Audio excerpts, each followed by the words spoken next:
今天我们要聊聊最近在网络上刷屏的北京狰狞异象，以及它是否真的是预言中2026年致命大灾的征兆。这场话题之所以引爆全网，是因为在北京接连出现了许多罕见而离奇的现象，让人不禁毛骨悚然。难道传说中的赤马红羊节真的要来了吗？让我们深入盘点这些异象，一步步抽丝剥茧，看看天灾人祸的前兆是否已经浮现。先从大地传来的异象说起。今年年初，有北京市民惊呼家乡的土地在冒汗，北京多达81处泉眼在干涸数十年后突然复活，清泉咕嘟咕嘟地从地下涌出。听起来这是好事，代表地下水位回升，生态转好。但在爱好玄学的人看来，这81处泉水同时复涌，仿佛是帝都的地气在外泄。他们担忧这暗示着北京这条龙脉正在出现裂纹，地下深处积蓄的能量压抑不住，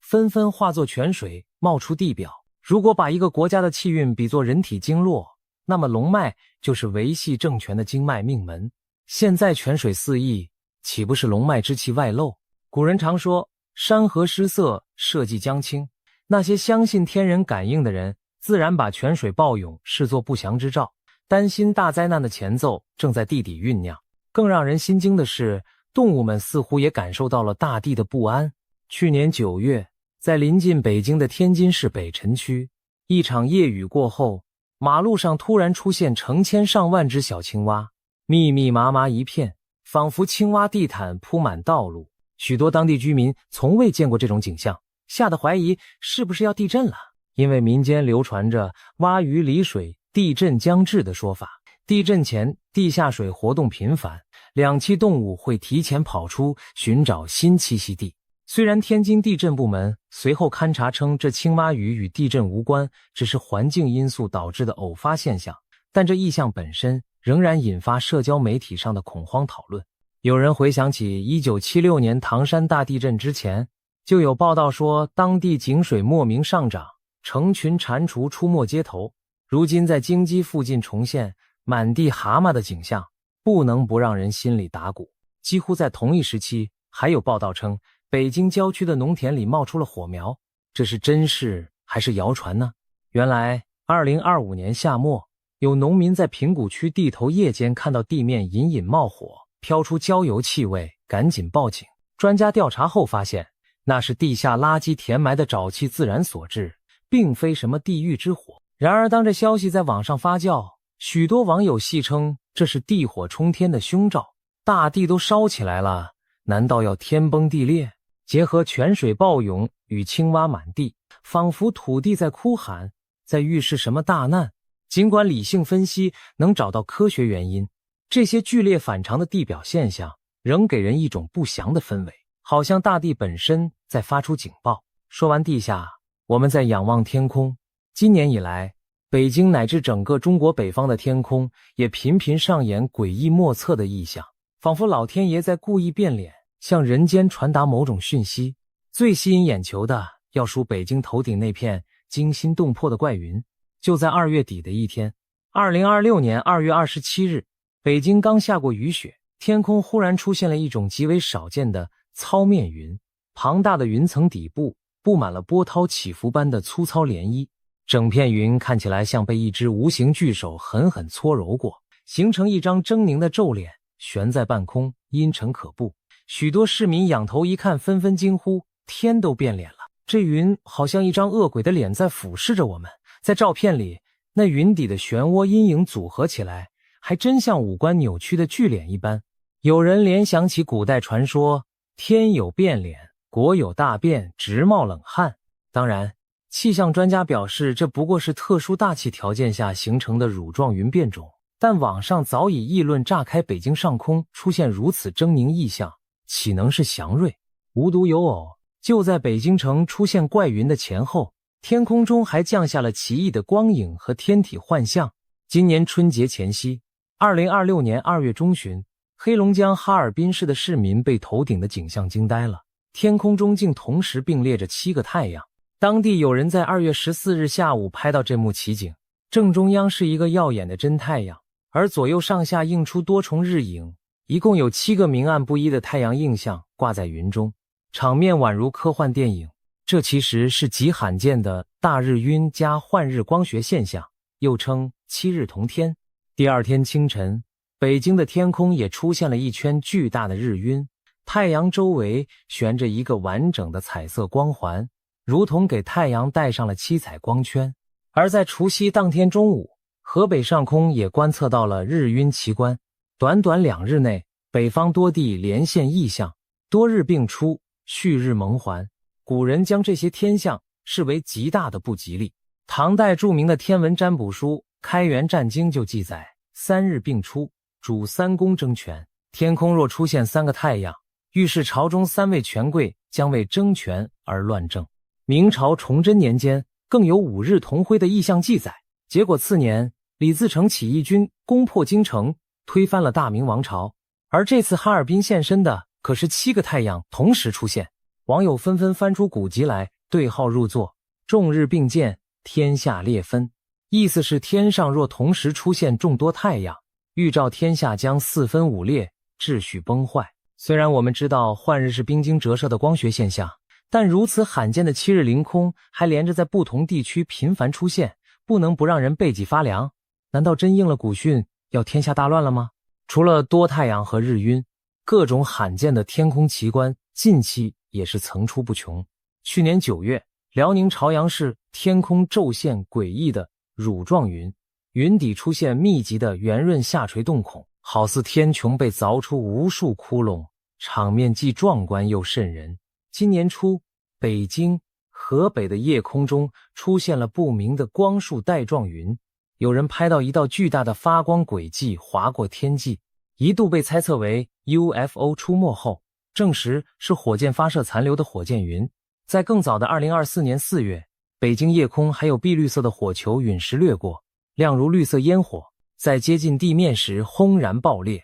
古人将这种巨大火流星称为荧惑，认为是灾祸临头的象征。巧合的是，那段时间正值中共1年1度的两会召开，而就在两会开幕前夜，北京连续坠落2颗绿色火流星，发出耀眼异光，震惊不少目击者。由于官方媒体对此只字未提，在民间更平添了几分神秘色彩，仿佛苍天故意选在朝廷大会之际降下陨星示警，让人联想到古代帝王时代星陨如雨、皇朝不保的传说。自然界的异象还不止这些，有时候动物的集体异动也让人心惊。去年8月，四川绵竹市的上空突然出现万鸟归巢，奇观成千上万只麻雀和燕子在傍晚盘旋飞舞，密密麻麻遮天蔽日，仿佛一大片黑云在天际翻滚。场景虽壮观，但也让不明真相的民众惊疑，这是不是有什么预兆？鸟儿为何成群狂舞？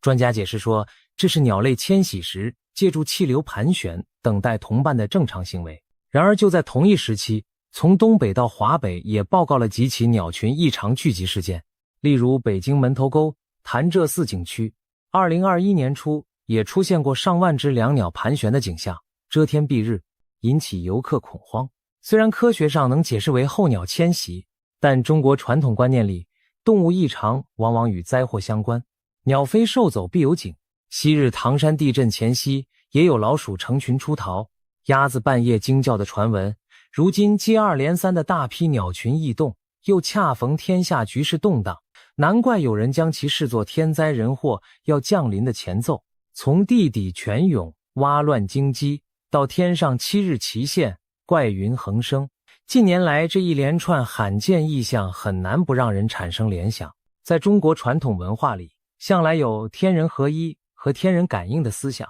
认为自然界的异变是上天对人世吉凶的示警。历朝历代的帝王对日食、星陨、地震、怪异天象都极为敏感，一旦出现就要下诏自我检讨，减免刑罚税负，以示忏悔，祈求老天宽宥。因为古人相信，天垂异象以警示人君，天灾异象是上天在警告统治者德行有亏，若不悔改，便有祸乱降临。历史上许多王朝兴亡都伴随着诡异天象的记录。东汉末年张角起义时，据《后汉书》记载，天降大疫，流星飞渡。隋炀帝施政前，江河倒流，地现黑气。明朝末年李自成起义前夕，正如前文所述，曾出现5日同天的奇景，朝野震恐。果然不久，天下大乱。又比如北宋靖康之变，宋钦宗靖康2年，即公元1126年发生时，正好是丙午年，火马年。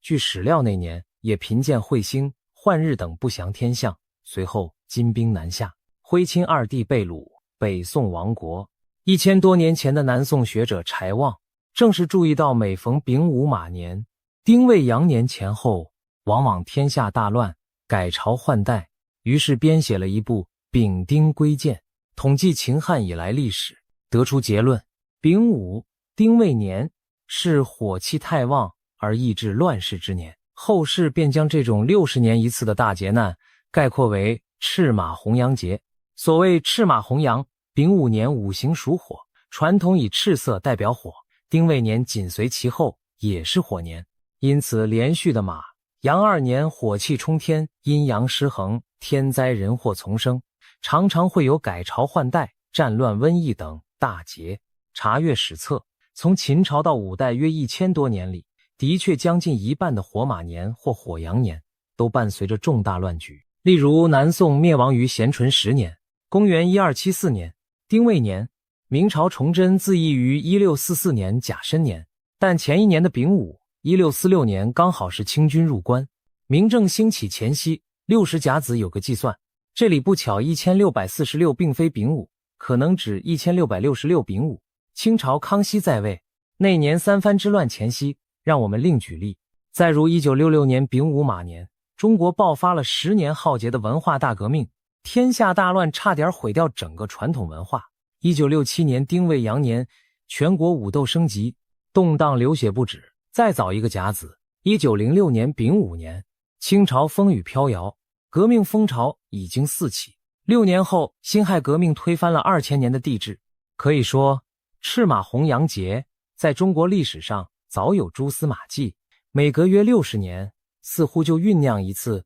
改天换地的大事件。因此，当下又轮到了2026丙午、2027丁未这一对火马火羊年，不少喜欢研读预言的人早已提高了警惕。事实上，赤马红羊之说不仅见于中土，也引起了现代一些学者的兴趣。有趣的是，现代科学分析也能找到某些巧合。有人提出60年大约相当于5个太阳黑子周期，太阳活动每11年前后会达到高峰，影响地球气候，引发极端天气。如果几个周期的峰值碰巧叠加在所谓丙午丁未年间，自然灾害可能更频繁。另外，地质学家也发现地震活跃期、气候震荡等都有数十年为尺度的起伏。或许古人所谓火运过旺动荡，并非全然迷信，可能是经年累月观察到的一种自然节律，只不过用五行术语来描述。当然，也不排除幸存者偏差，人们记住了那些凑巧逢灾的丙午丁未年，而忽略了太平无事的火马火羊年份。无论如何，古人透过天象变化来警示世事兴衰的常识，本身就非常有智慧。而今天赤马红羊节在民间又热议起来，归根到底也是反映出大家对当下局势的不安与焦虑感。正如有人调侃的，经济有波动，你看老祖宗早就说要节了，社会乱象多，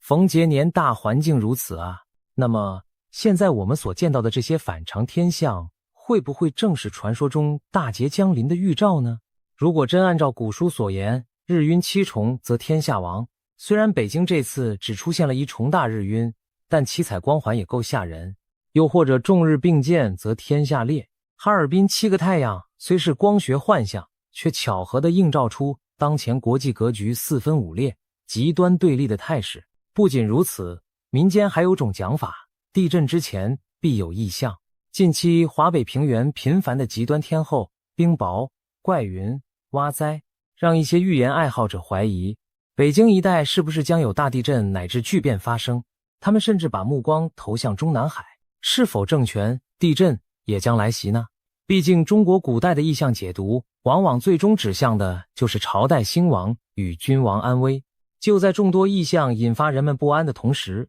各路有关2026年的预言也纷至沓来，给这场赤马红羊节的传说增添更多神秘色彩。令人惊讶的是，来自不同国家、不同行业的几位预言家，居然不约而同地把重大灾变的时间指向了2026年。首先是有现代诺查丹马斯之称的英国灵媒克雷格·汉密尔顿·帕克。这位预言家在过去几年以多次命中大事而闻名，据说英女王辞世、美国政坛巨变等事件，他都提前有所预测。他在去年底发布的最新预言视频中明确指出，2026年将不是平凡的一年，而是清算之年、重置之年、文明转折之年。帕克强调，他仿佛看到2026年全球格局剧烈震荡，旧有的权力和秩序面临终结。其中尤为引人注目的是，他直接预言中国将在这年出现重大变局。他感知到中共高层，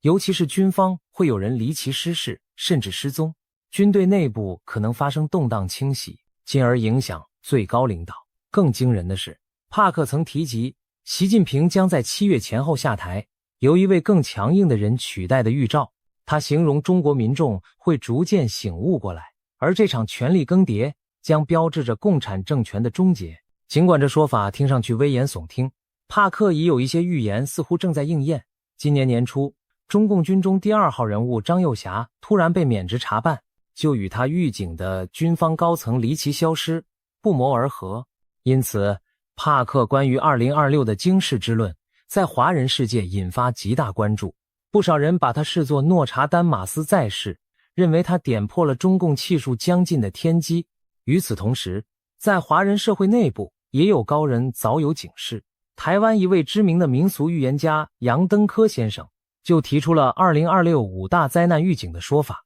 杨先生曾因准确预测蔡英文2次当选台湾总统而声名大噪。他分析道，2025年是乙巳年，木火通明，火灾、爆炸、战争频繁，这从俄乌战争、中东冲突到各地意外都得到印证。而2026年丙午年则是火上加火，阳火更旺。他警告说，今年可能会发生5种主要灾难，分别是大火灾、爆炸等意外事故、大规模战争，包含台海可能的军事冲突、剧烈的地震灾害，以及新的传染疾病流行。他特别提醒要小心新冠疫情的新变种，以及非洲猪瘟、肠病毒、禽流感等各种瘟疫卷土重来。杨先生的看法与前述帕克的全球大难几乎不谋而合，一个从玄学，一个从灵视，两条路都指向2026多事之秋。更神奇的是，就连远在东南亚的通灵人士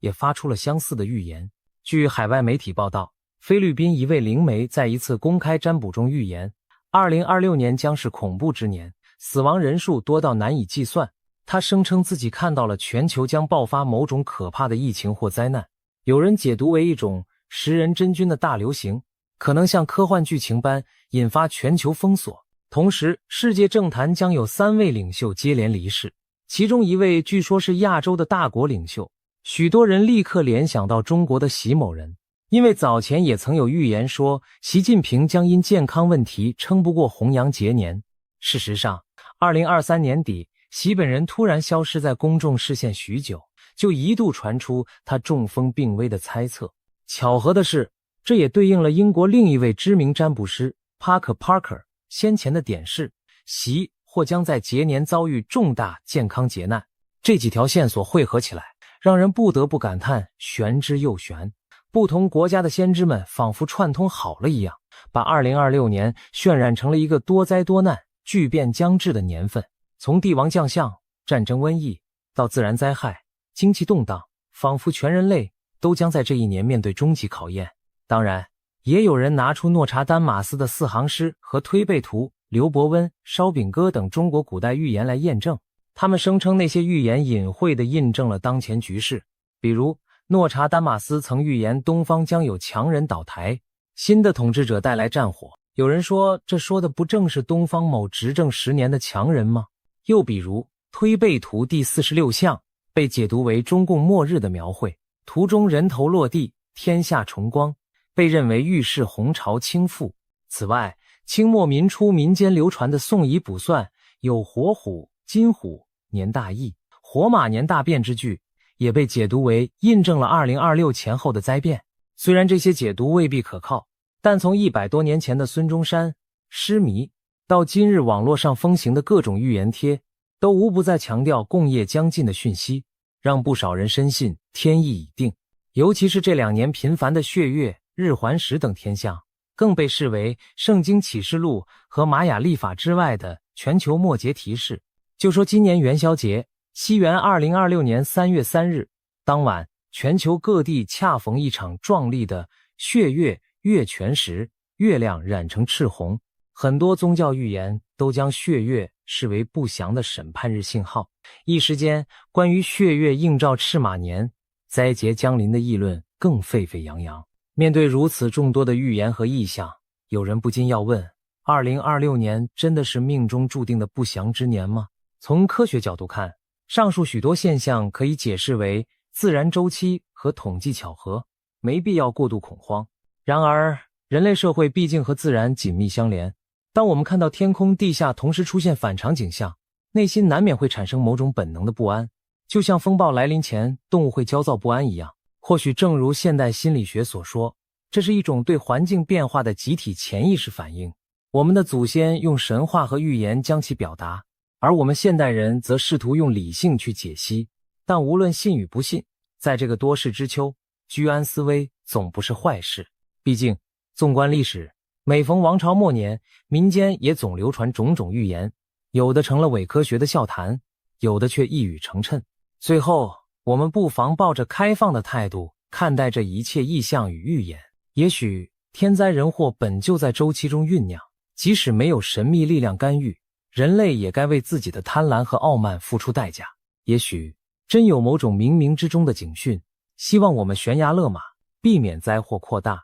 古人讲天垂象，见吉凶，意思是老天给出征兆，让人明辨趋避。在今天这些狰狞异象面前，我们当然不能完全迷信，但也无妨引以为鉴。就像西方谚语说的，希望最好的情况，同时为最坏的结果做准备。2026年的大幕才刚刚拉开，究竟是灾难重重，还是有惊无险，唯有交给时间去检验。可以肯定的是，无论天意也好，人为也罢，审慎谨慎，敬畏自然，才能让我们在变局中立于不败。如果真有那场致命大灾劫要来，我们也好早做准备，自救互救。而如果一切只是虚惊，也不枉增长了见识，反思了人与自然的关系。总而言之，面对天上地下的种种异兆，我们既不要过度恐慌，也不可掉以轻心。或许上天正在以他自己的语言提醒着我们什么。至于预言中的劫难最终会不会应验，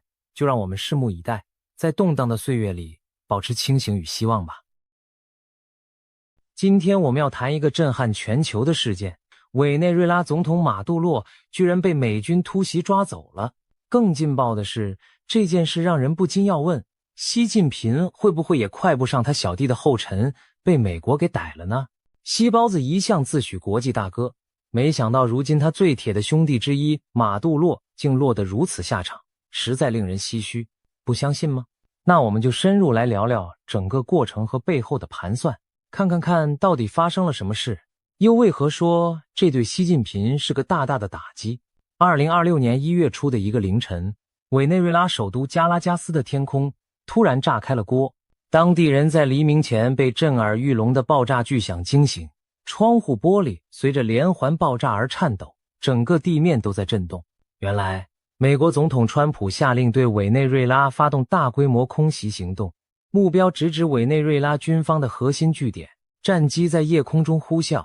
美军精心策划的闪电突袭惊艳登场，爆炸声此起彼落，火光将夜空照亮，首都及多个州的军事设施遭到毁灭性打击。委内瑞拉政府仓皇发布紧急声明，怒斥美军的突然袭击让全国进入紧急状态。然而，更惊人的消息紧随而来，在猛烈的空中打击压制后，美军特种部队闪电般突入行动，他们以迅雷不及掩耳之势活捉了委内瑞拉总统尼古拉斯·马杜洛及其夫人。是的，你没看错，美国人直接把一国现任总统给抓了。川普总统随后透过社群媒体兴奋地宣布这项战果，马杜洛夫妇已被美军成功逮捕并送离委内瑞拉。在短短几个小时内，马杜洛这位在位10年的拉美强人便从高高在上的总统沦为了戴着手铐的俘虏。消息传出后，国际社会一片哗然。黎明时分，一架载着马杜洛的美军运输机悄然降落在美国纽约的一处军事基地。当马杜洛被押解下飞机舷梯的照片曝光时，全世界都震惊地意识到，继巴拿马强人诺列加在1989年被美军捉拿之后，美国再次上演了跨国抓捕他国元首的戏码，而且对象正是与中国关系密切的委内瑞拉总统。回想就在半年前，马杜洛还在公开场合嚣张地嘲讽川普，放话说有种就来抓我啊，我等你，别让老子等太久。他甚至直接骂美国是胆小鬼。那是2025年8月，川普重新入主白宫后不久，宣布提高对马杜洛的悬赏金至5000万美元。面对美国将悬赏翻了数倍，马杜洛选择在镜头前大放厥词挑衅，美其名曰展示强硬，其实多少带着一丝侥幸。他笃信美军不敢真的动他，毕竟美国自冷战结束以来，在拉丁美洲极少直接出兵，况且委内瑞拉还有中俄撑腰。然而马杜洛万万没料到，这句来抓我啊，懦夫，居然真的成了他命运的伏笔。如今白宫官方社群账号还特地发布了他当初嚣张呛声和如今被上铐押解的对比影片，讽刺意味十足地写道：你现在该懂了吧？马杜洛曾经自信满满，如今亲身体会到何谓现世报，真可谓是搬石头砸自己的脚。更讽刺的是，就在8个月前的2025年5月，马杜洛还风尘仆仆地跑到莫斯科去会见中国国家主席习近平。当时习近平和他满面春风的握手寒暄，习大赞两国在国际风云变幻中结下铁杆友谊，称中委两国是相互信赖、共同发展的好伙伴。马杜洛也不吝拍马屁，夸赞中国是委内瑞拉伟大的朋友，强调委国期待与中国加强全天候战略伙伴关系。要知道，马杜洛上任以来多次访问中国，每次都获得高规格接待，不仅大肆获得中国晶圆贷款，还公开大赞中国的华为手机好用。短短几个月前，习近平与他把酒言欢，称兄道弟，好不热络。习近平当时肯定想不到，才不到1年光景，他口中的这位铁哥们竟会被美军从总统府拖出来，直接架上一架飞往纽约的军机。这张昔日习近平与马杜洛把手言欢的合照，现在看来格外讽刺，彷佛是一张死亡之握的见证。对习近平而言，马杜洛如今的遭遇无异于当众被打了一记响亮的耳光。那么美国为什么要如此大费周章，不惜违反国际常规去抓人呢？川普政府究竟盘算了什么？又如何做到如此干净利落？这背后有着复杂的政治和经济算计，我们得从头说起。其实美国对马杜洛早就恨之入骨。2020年，美国纽约联邦法院就以毒品、恐怖主义等罪名起诉了马杜洛，指控他伙同哥伦比亚叛军向美国大量输送可卡因。川普第一任期末，司法部甚至悬赏了1500万美元捉拿他，但是马杜洛仗着国内军方支持，靠着中俄撑腰，一直稳坐总统大位，美国对他束手无策。川普下台后，继任的拜登政府对委内瑞拉政策相对软化，还一度考虑缓和制裁换取石油。然而2025年川普卷土重来，再次入主白宫后，对马杜洛的态度立刻从怀柔转为强硬。他公开将马杜洛称作毒枭统治者，认定委内瑞拉政权是西半球的毒瘤。川普政府在2025年重新包装对马杜洛的指控，打出反恐大旗，把马杜洛形容成支持恐怖组织的国际罪犯，并在那年把对他的悬赏金一口气提高到5000万美元。这个悬赏金额之高，可见川普政府抓人的决心比以往任何时候都强。另一方面，委内瑞拉常年陷于经济崩溃和大规模贪腐，国内民不聊生，大批难民涌向美国边境寻求生机。川普一直对南方边境的非法移民和毒品走私问题耿耿于怀，认为马杜洛政权是祸源之一。他多次声称，大批暴力罪犯和毒贩经由委内瑞拉渗入美国，毒品泛滥和移民潮让美国社会头痛不已。因此，对川普而言，拿下马杜洛不仅仅是执法行动，还能满足他在国内宣誓让美国再次伟大的政治需要，向支持者证明他对毒品和非法移民问题动真格了。抓一个拉美独裁者出气，对川普来说更是一场绝佳的政治秀，可以凝聚选民对他的信心。此外，不得不说，石油利益是这场行动背后的一支隐形推手。委内瑞拉坐拥全球最大原油蕴藏量，但因美国多年制裁，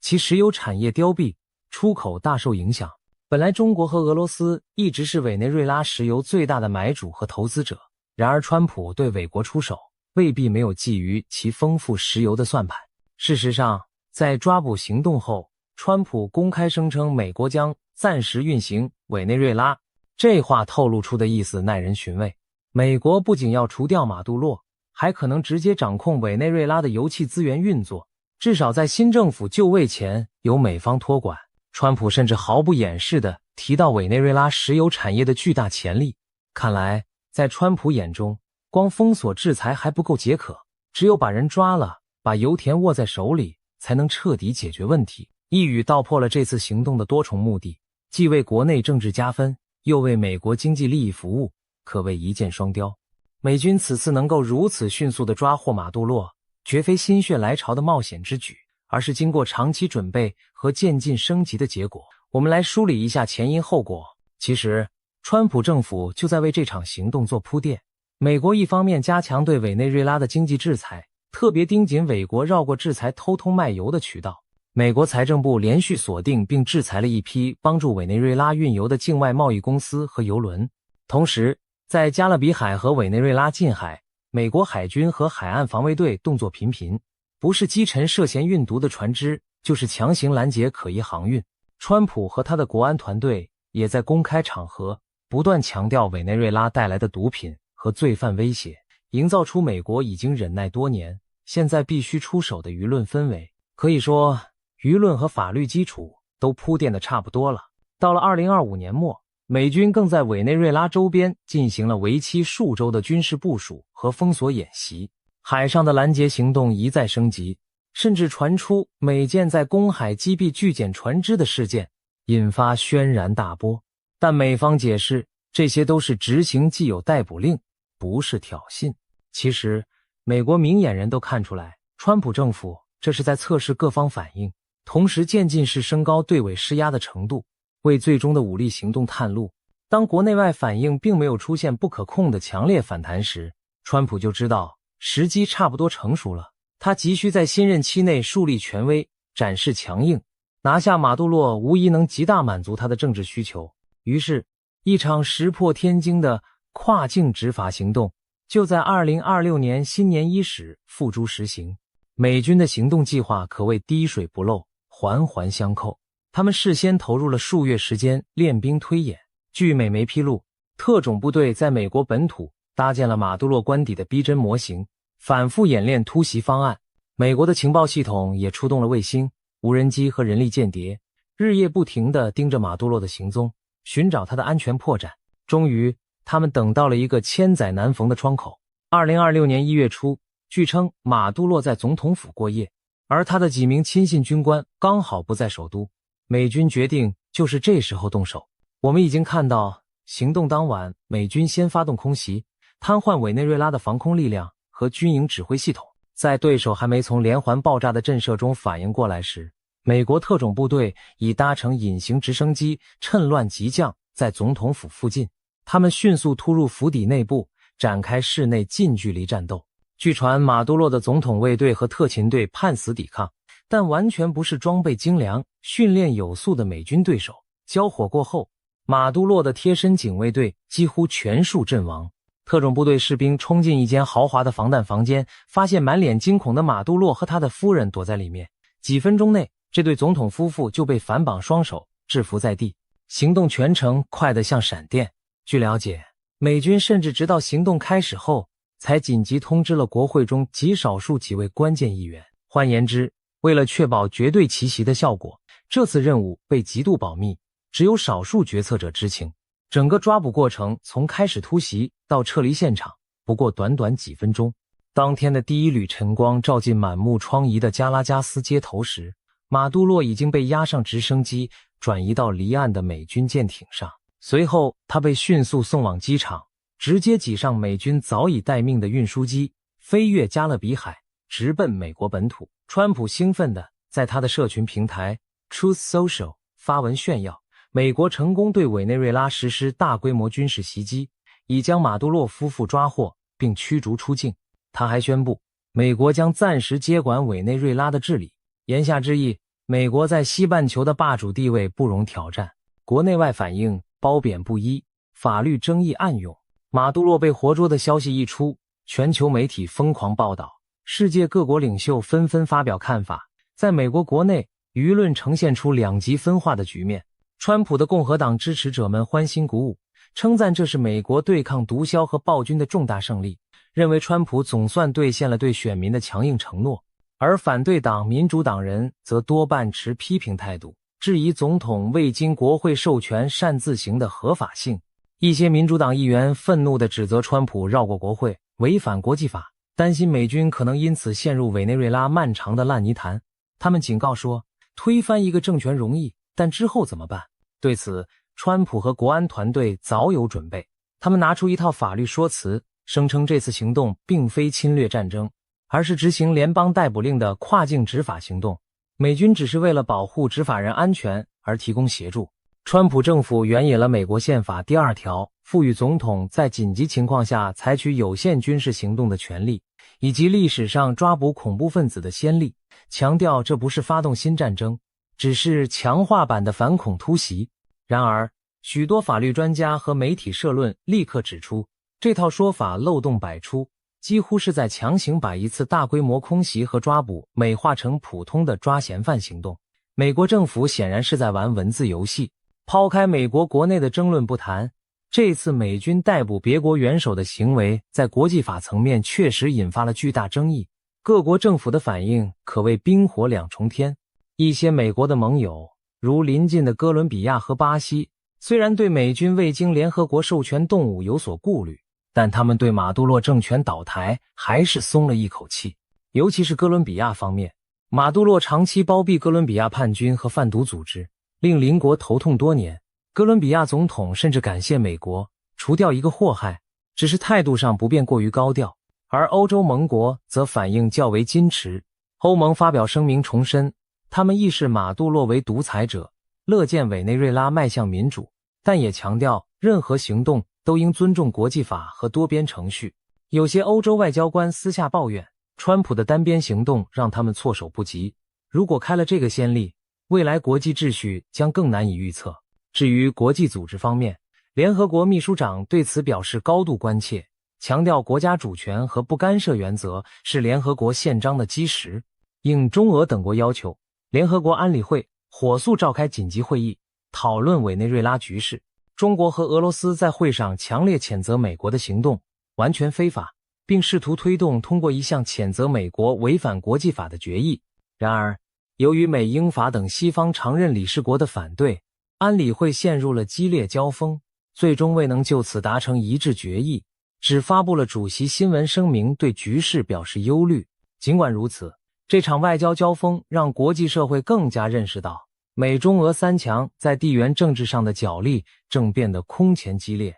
对北京当局而言，这次事件无疑是在自己脸上狠狠扇了一巴掌。习近平政府一边要维护委内瑞拉铁杆盟友的人设，另一边又不想在美国家门口与川普正面冲突，所以反应显得格外微妙。消息传到北京时，据说中南海高层震惊万分，习近平当晚连夜召集政治局常委开会听取汇报。毕竟马杜洛不是普通的小国领导人，而是中国在拉美投下巨额资本和心血的自己人。中国外交部随即发表措辞强烈的声明，谴责美国对委内瑞拉的单边军事行动，表示坚决反对。在没有联合国授权的情况下动用武力干涉别国内政，外交部发言人痛斥美方是典型的霸权主义和强权政治，要求立刻释放马杜洛并撤军。中国还紧急联合俄罗斯，在联合国安理会提出谴责美国的决议草案，虽然最后没有通过，但也是要在国际舞台上表明态度。更引人关注的是，习近平本人也透过公开场合对此事表达了极大的不满。刚好1月5日，爱尔兰总理马丁访华，习近平在北京会见他时，借机发表了一段重话。习近平提到，当今世界变乱交织，直指单边霸凌行径严重冲击国际秩序，各国都应尊重别国人民自主选择的发展道路，遵守国际法和联合国宪章原则，并强调大国尤其应该带头。话锋一转，习近平明确点出了美国对委内瑞拉发动攻击、逮捕总统马杜洛的事件。他批评这种行径是对国际秩序的破坏，暗示美国自诩大国却胡作非为，是在开极其危险的先例。习近平呼吁国际社会要共同维护以联合国为核心的国际体系，不让世界回到弱肉强食的丛林法则。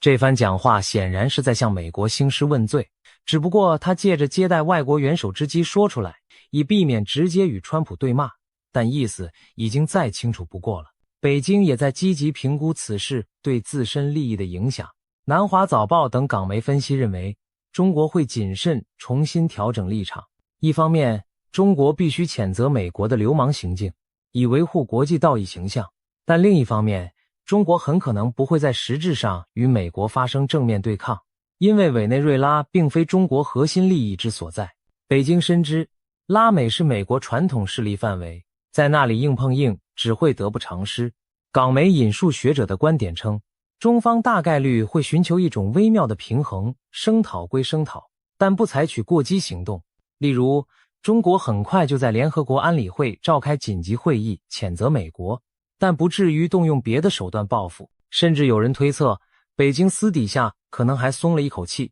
因为委内瑞拉局势乱局由美国揽下去了，中方刚好可以隔岸观火，避免深陷泥潭。同时，中方也准备利用此事加强与拉美其他国家的联系，批评美国不择手段干涉他国，试图把拉美国家对美国的反感情绪转化为对中国的支持。可以预见，接下来中国在拉美可能会更注重经济合作和怀柔政策，小心避免触动美国敏感神经。不过，不管中国官媒如何粉饰太平，有一点是无法否认的，委内瑞拉变天对中国利益是一场重创。首先是经济层面，中委之间盘根错节的巨大利益，如今面临不确定性。香港媒体分析指出，这将对中国造成3大影响：债权、贸易和投资。我们逐一来看。债权风险，中国过去10几年透过各种渠道向委内瑞拉提供了超过620亿美元的贷款，这些贷款大多是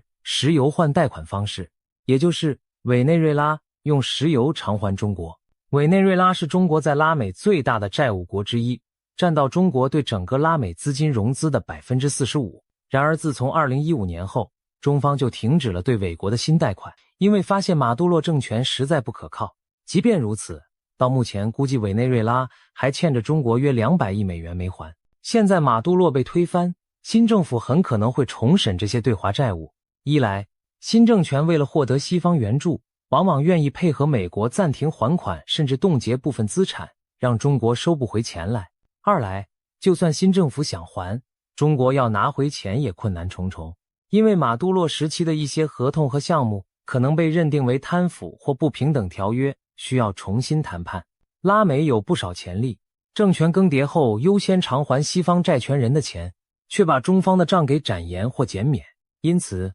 中国这几百亿人民币的债权很可能得打问号了，这无疑让北京决策者相当头疼。贸易转向，委内瑞拉这些年受制裁，对外贸易几乎停滞，即便如此，中国仍是委内瑞拉的主要贸易伙伴之一。2023年，中国对委内瑞拉出口约 3.45 亿美元商品，2024年增至约48亿美元，而委内瑞拉对中国出口则从 7.39 亿美元骤降到3亿美元。可见美国制裁已让委国对华出口，主要是石油大减。但未来如果委内瑞拉建立一个亲美的新政府，美国可能解除对其制裁并给予经济援助，那么委内瑞拉很可能会倒向美国市场。毕竟重新获得美国市场准入和投资，对重振委内瑞拉经济至关重要。到时候，委内瑞拉恐怕会减少从中国进口，改买美国或盟国的产品，出口石油也优先卖给美国，以换取美方的善意。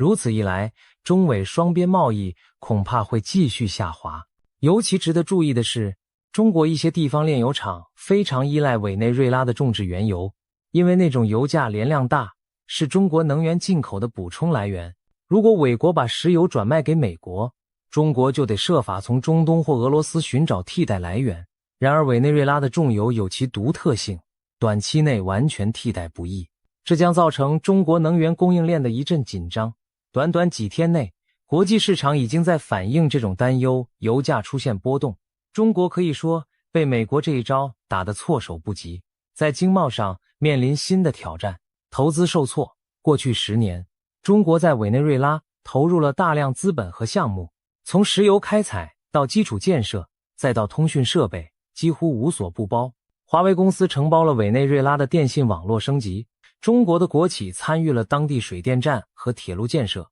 中石油更在委内瑞拉油田有多处投资。这些中资项目在马杜洛庇护下虽然艰难运行，但好歹有政府照应。如今政权更迭，这些在建或运营的项目前景难测，新政府很可能会审查中资企业的合同，甚至可能以不公正或贪腐为由终止部分项目。另外，若美国临时托管委国政务，也许会对某些中资企业采取不友善措施，例如冻结中方在当地的资产，限制中企参与新的能源开发等。比如有报道称，中国一家名为 China Conquer 的公司原本和马杜洛政府签了大单，要大举投资委国石油业，现在恐怕要黄了。所有这些变数都意味着中国在委内瑞拉深耕多年的布局将面临损失乃至被清零的风险。从一带一路倡议角度看，委内瑞拉原本是中国连结拉美的一个重要节点，马杜洛下台相当于这个节点暂时断电，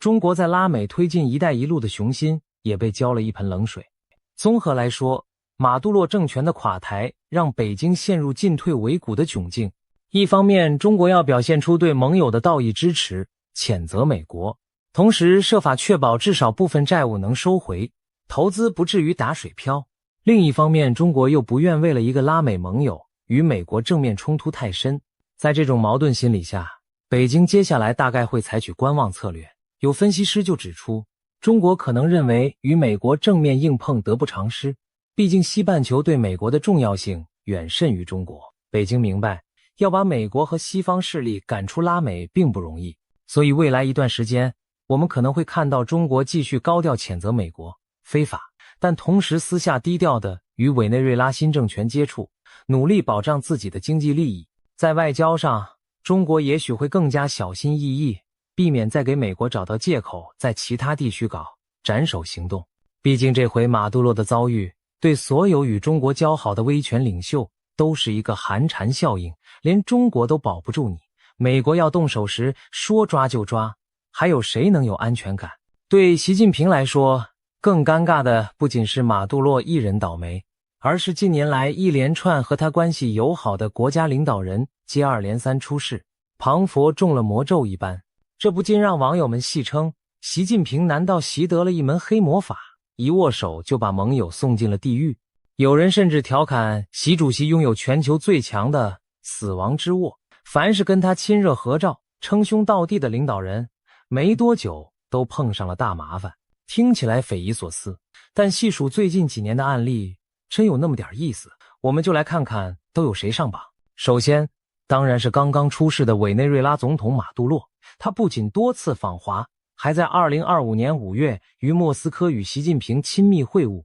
没想到才过几个月就被川普逮了个正着，直接给押往纽约受审。马杜洛原本吹嘘对中国铁杆友谊，如今换来一副冰冷手铐，真是讽刺至极。再看第二位，上榜的是尼泊尔前总理奥利。这位尼泊尔强人过去也是跟北京关系密切的政治人物。2025年8月底，时任总理的卡德加普拉萨德奥利右翼奥利前往中国天津参加上合组织峰会，并出席中国的抗战胜利80周年阅兵活动，期间与习近平碰面会谈，两人高调合影，习近平把酒款待，场面亲厚。然而谁能料到，奥利前脚刚回国，后脚国内就爆发了大规模示威抗议。原来尼泊尔民众早就对奥利政府封锁社群媒体、限制言论自由的专制行为积怨已深。奥利从中国回国不到1周，示威者走上街头声讨政府滥权，更有数十人在冲突中丧生，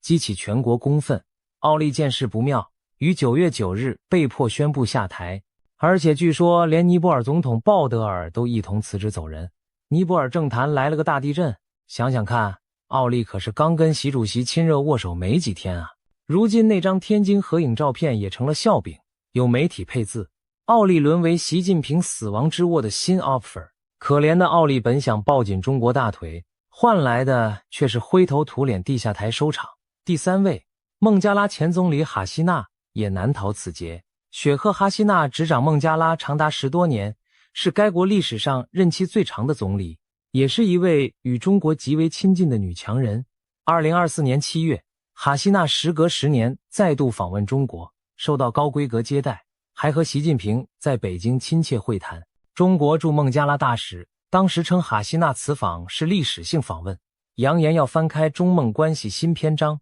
孰料仅仅几周之后，孟加拉国内就爆发了轩然大波，大学生走上街头，掀起大规模学运抗议，反对哈希纳政府不公的公职人员配额制度。这场学潮越演越烈，政府出动军警血腥镇压，造成大约1400人伤亡，激起全民更大愤怒。短短1个月内，哈希纳政府岌岌可危，终于在8月初，哈希纳宣布辞职下台，并仓皇和几名亲信官员一起连滚带爬逃亡，直接飞往邻国印度寻求庇护。更惨的是，哈希纳流亡后，孟加拉新当局对他展开了清算。孟加拉的一个国际战犯法庭，这名字听起来像特别为他准备的以镇压学生运动的暴行为由缺席审判，并判处哈希纳死刑。一代女强人竟落得个逃亡海外，背负死刑判决的悲惨下场。要知道，就在她出事前不久，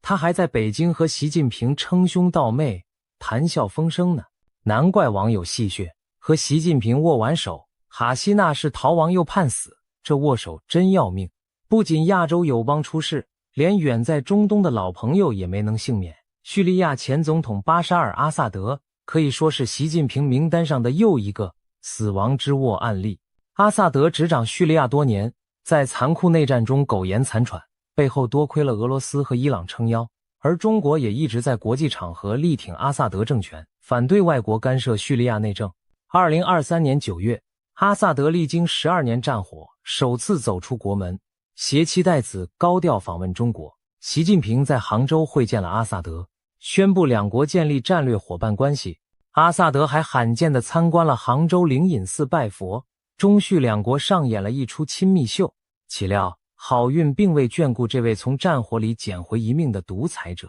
根据外媒报道，2024年底，叙利亚局势突然峰回路转，阿萨德政权在几场关键战役中惨败，国内反政府力量在西方秘密军援下卷土重来，饱受制裁和战争拖累的叙军终于支撑不住，民众对阿萨德家族长达半世纪的统治彻底失去耐心，反对派武装在首都大马士革发起总攻，甚至冲进总统府。而阿萨德在俄罗斯默许下选择弃守政权，仓促搭乘军机逃往莫斯科避难。2024年底，阿萨德被推翻并流亡俄国的消息震动中东，至此，阿萨德家族50年的统治寿终正寝。讽刺的是，就在1年前，习近平还和阿萨德站在一起，高呼反对霸权主义，强调共同推动国际公平正义。结果阿萨德和习近平握完手，也没逃过下台流亡的命运。以上这几位可谓是近年来习近平死亡之握的典型，代表了马杜洛被美军逮捕押走，奥利回国1周内丢官下台，哈希纳逃往海外又挨了一记死刑判决，阿萨德则直接被赶下台流亡他国。更妙的是，这些国家都有一个共同点，他们几乎全是中国“一带一路”倡议的参与国或受援国。委内瑞拉就不用说了，是中国在拉美“一带一路”的重要据点。尼泊尔和孟加拉是南亚“一带一路”沿线国家，获得中国大量基建投资。叙利亚也早就和中国暗通款曲，想在战后融入“一带一路”经济圈。如今可好，这些大张旗鼓参与“一带一路”的国家领导人，不是垮台就是遭难，中国在当地的影响力也跟着大打折扣。难怪有中国网友自嘲，习大大这握手也太邪门了，感觉比妙僧无花还厉害，谁碰谁倒。虽说是玩笑话，却也折射出中国在过去几年外交上的某种尴尬。满世界结交的朋友们纷纷出事，国际关系棋局瞬息万变，真是让北京始料未及。当然，我们也不能把盟友垮台全怪到习近平的手上，毕竟趋势因素才是关键。这些领导人出事各有各的内外原因，像哈希纳和奥利，本国民怨沸腾已久，只是刚巧赶在和习近平会晤后引爆。阿萨德则是多年战乱积累的结果，马杜洛的问题更是盘根错节，内有腐败滥权，外有美国觊觎。不过正所谓城门失火殃及池鱼，西晋频频平高调，站台支持的对象接连倒下，难免让人联想。更别提其中一些案例还真和中国的介入脱不了干系。比如斯里兰卡前总统拉贾帕克萨家族在2022年被民众推翻，就是因为国家陷入中国高额债务陷阱，加上经济危机四起，终于激起民变。这些事情综合起来，使得习近平握手之后见阎王的戏言开始在坊间流传开来。从自由媒体到网络论坛，都有人调侃习近平的手像是带电的高压线，谁碰谁倒霉。虽然这说法未免夸张，但确实反映了一种有趣的现象和心理。马杜洛的下场不仅仅是他个人的悲剧，更被视为川普政府向全球其他威权领袖释放的一个强烈讯号，那就是只要美国认定有需要，即使你是国家元首，美国也敢动手。而这话外音很容易让人联想到习近平本人。台湾有高层官员就分析指出，美军这次推翻马杜洛的行动，相当于对包括习近平在内的独裁领袖发出警告。川普愿意为了维护美国核心利益而动用武力，这无疑在某种程度上对北京形成了威慑，让台湾方面反而感到一丝宽心。毕竟，美国若连委内瑞拉都敢强势介入，未来在亚太如果中国胆敢对台动武，美国也很可能毅然出兵相救。至少川普政府目前展示出的魄力是十足的。当然，也有人担心另一种可能性，既然川普可以罔顾国际法擅闯他国抓人，那会不会助长了北京的胆量，让中共以同样借口对台湾或其他地区采取军事行动？毕竟中国也可以学美国的话术，宣称对台湾的攻击是国内执法行动呢。然而，台湾政府高层断然驳斥了这种顾虑。台湾国安官员表示，北京迟迟不敢动武，问题不在法律先例，而在军事能力。简单说就是，不是中共讲道理，而是他没有绝对把握。中共对台湾动武涉及的风险和难度，远非美军收拾委内瑞拉可比。说穿了，北京缺的不是借口，而是信心和实力。所以川普这次行动并不会让共军更有胆，反而可能让北京心生顾忌。万一冒进犯台，美国会否像对付马杜洛那样更加坚决地予以还击？对习近平来说，马杜洛事件的警示意味不言而喻。聊到这里，回到我们开头提出的那个戏谑的问题，习近平会不会快被美国抓了？从现实来看，短期内当然不可能出现美军跑到北京去逮捕中国国家主席的戏码。但我们换个角度问，习近平本人会不会有那么一丝担心，某天他也遭遇类似的命运？毕竟，历史上许多曾不可一世的独裁者，最终都落得被擒被辱的下场。萨达姆海山当年何等嚣张！2003年美军打进巴格达，把他从地洞里揪了出来，最后送上绞刑架。利比亚的强人卡扎菲撑了42年，2011年内战中被怒火中烧的反抗军乱枪打死，尸体在大街上示众。再早一些，南斯拉夫的米洛舍维奇也曾作威作福，但战败后被送上国际法庭，客死囚房。这些前车之鉴，作为如今世界上权势最大的威权领袖之一，习近平不可能没有一点点触动。当然，目前的习近平和前面提到的那些领袖处境不同，中国是联合国安理会常任理事国，又是拥核大国，美国绝不可能像对付区区委内瑞拉那样直接派伞兵去北京抓人。即便将来中美发生冲突，美军瞄准的也主要是中国军事力量和战略设施，不太可能预设目标是逮捕习近平个人，因为那等同于要推翻中共政权。美国没做好和14亿人口的大国全面开战的准备之前，不会轻易触碰这个极限。然而，战略上不考虑，不代表战术上不可能。所谓斩首行动，正是针对敌方最高指挥官的定点清除。美国在伊拉克战争开打首夜就试图用导弹定点击杀萨达姆，在2020年用无人机炸死伊朗将领苏莱曼尼，更早还对基地组织首脑本拉登展开跨境突袭。这些都显示美国军方具备进行斩首行动的意志和能力。如果将来台海真的爆发战争，而习近平被认定是战争罪魁，美军完全可能把他列为打击目标之一。一旦战火烧起来，导弹可不认人，习近平未必能保证自身安全。另一方面，假设有一天习近平失势下台，离开了他苦心经营的权力堡垒，又会怎样呢？他在执政期间的一系列作为，比如对新疆维吾尔族的大规模再教育营镇压，对香港民主运动的强硬镇压，以及隐瞒新冠疫情初期资讯等，都饱受国际社会谴责。如果习近平在中国国内权力斗争中垮台，或者中国政局巨变，他本人很可能会被新政权抛出来作为替罪羊，甚或交给国际法庭审判。尽管目前看似天方夜谭，但历史上这样的事不胜枚举。罗马尼亚的独裁者齐奥塞斯库就是被自己的人民推翻后，立刻遭到军阀处决。塞尔维亚前总统米洛舍维奇被新政府引渡到海牙受审。苏丹前独裁者巴希尔在被军方政变赶下台后，如今也面临交给国际刑事法院的可能。习近平要是有朝一日失去权力庇护，曾经不可一世的他一样难逃清算命运。至少西方国家有不少人呼吁将他列为种族灭绝罪犯予以起诉呢。或许有人会说，中共政权如此强大稳固，习近平怎么可能失势？不过冷静想想，不到3年前，有谁会料到习近平最器重的香港特首林郑月娥会在任期未满时就灰溜溜下台？又有谁会预见随后上任的李家超竟会在国际上被制裁得寸步难行？再看看习近平近年的出访，有时连最基本的安全感都欠奉。例如2022年习近平出席英女王葬礼时，他本人不敢亲去，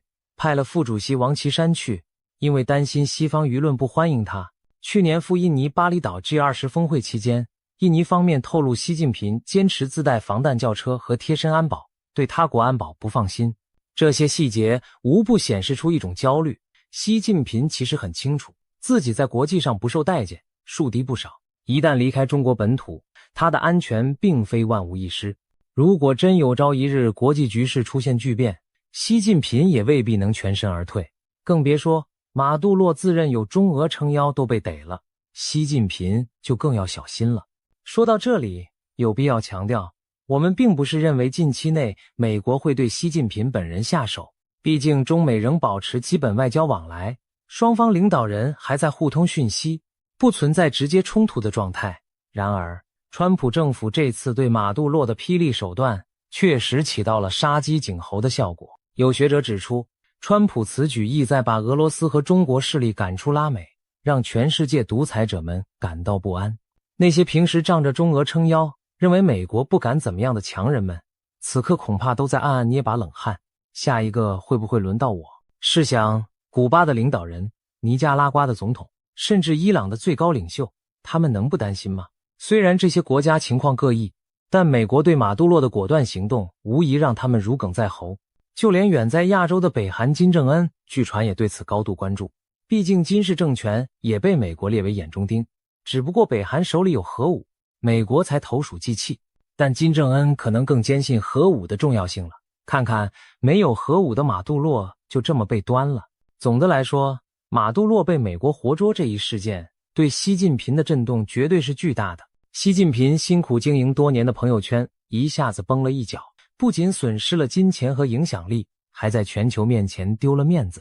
同时，川普的强硬手段等于是明晃晃地告诉习近平，别以为躲在核大国后面就安全无忧，美国有需要时一样敢直接收拾你的人马。习近平眼下当然还不至于被美国逮捕，但他内心难免会泛起阵阵寒意。西包子或许正觉得后背发凉呢。最近一连串盟友的倒台，庞佛给他拉响了一个警报，别以为自己天命在身，可以肆意妄为。当年的齐奥塞斯库萨达姆哪个不是自以为稳如泰山，结果瞬间轰然倒塌。未来，习近平势必更加谨慎地维护自身和政权的安全，他可能会更加镇压国内异生，确保不会出现马杜洛那样的经济崩溃导火索，也可能暂时放缓对台湾等问题的冒进，以免给美军动武找借口。但另一方面，习近平或许也会更加偏执地拥抱中俄合作，想办法减少类似马杜洛这样被各个击破的可能。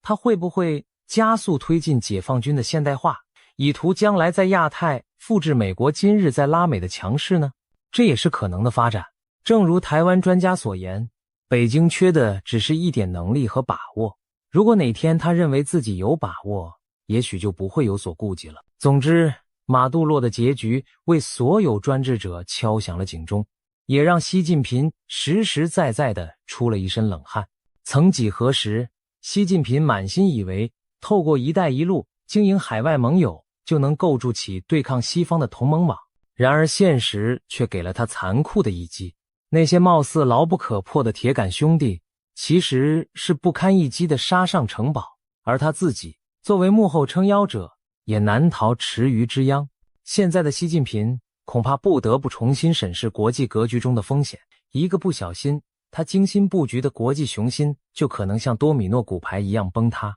而更可怕的是，假如有一天风水轮流转，习近平本人陷入险境，美国和国际社会又会如何对待他？这恐怕正是习近平挥之不去的梦魇。话说回来，历史的吊诡在于，很多独裁者从不相信自己会垮台，直到灭顶之灾真的降临头上。习近平一向自信于掌控局势，但连他也不得不承认，世界正在经历100年未有之大变局，充满不确定性。而马杜洛事件无疑是这变局中最戏剧性的一幕之一。对习近平而言，或许现在最好的策略就是如履薄冰，战战兢兢，千万别再以为揽紧几个小弟就能高枕无忧了。毕竟小弟们一个个倒了，老大的处境也愈发孤单。可怜的西包子如今只能睁大眼睛，亲眼看着他的小兄弟马杜洛悲惨下场，心有戚戚焉。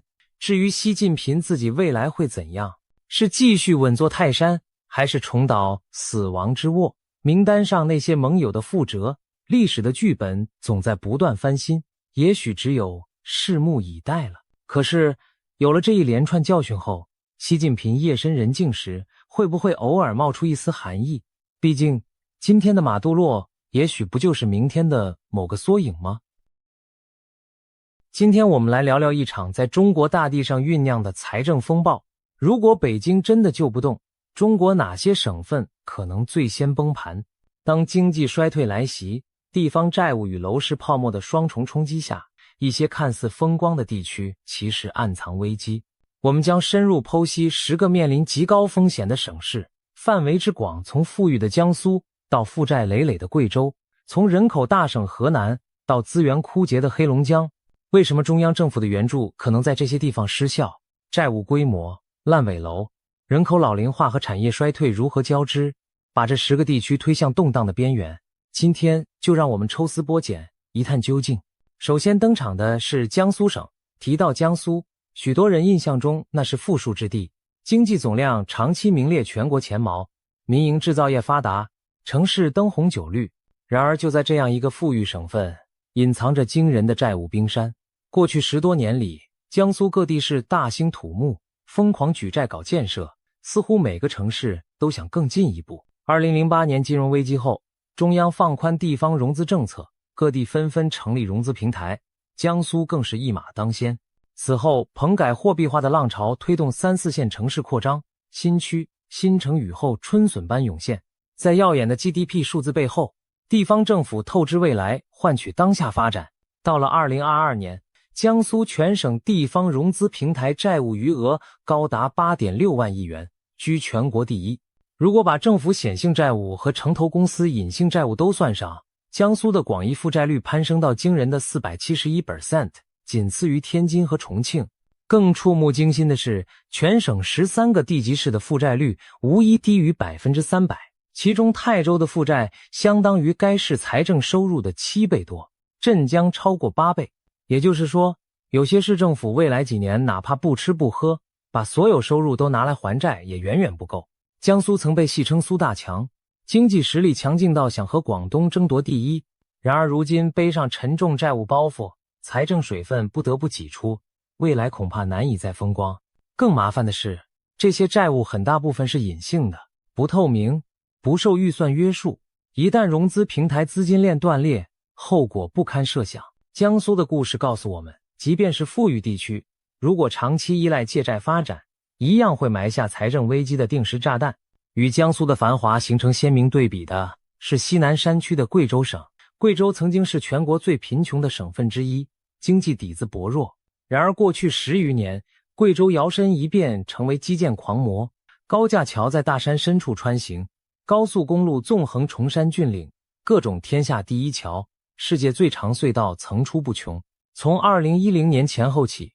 贵州靠着融资平台大举借债修路建成，一度创下基础建设投资增速全国第一的纪录。雄心万丈的大开发让贵州经济增速一度领跑，但代价是天量债务。如今当景气退潮，贵州发现自己进退维谷，债台高筑而财源匮乏。高速路修到了村村寨寨，可车流量远没有预期那么多，高昂的运维成本和利息压得地方政府透不过气。据估计，贵州全省政府隐性债务加显性债务合计可能超过2万亿元，债务负担在全国数一数二。2023年初，贵州财政甚至罕见地向中央喊渴，表示靠自身能力已无法化解债务，希望得到特别支持。中央随即批准发行上千亿元的特殊再融资债券，专门帮贵州以更低利率借新还旧，暂时缓解燃眉之急。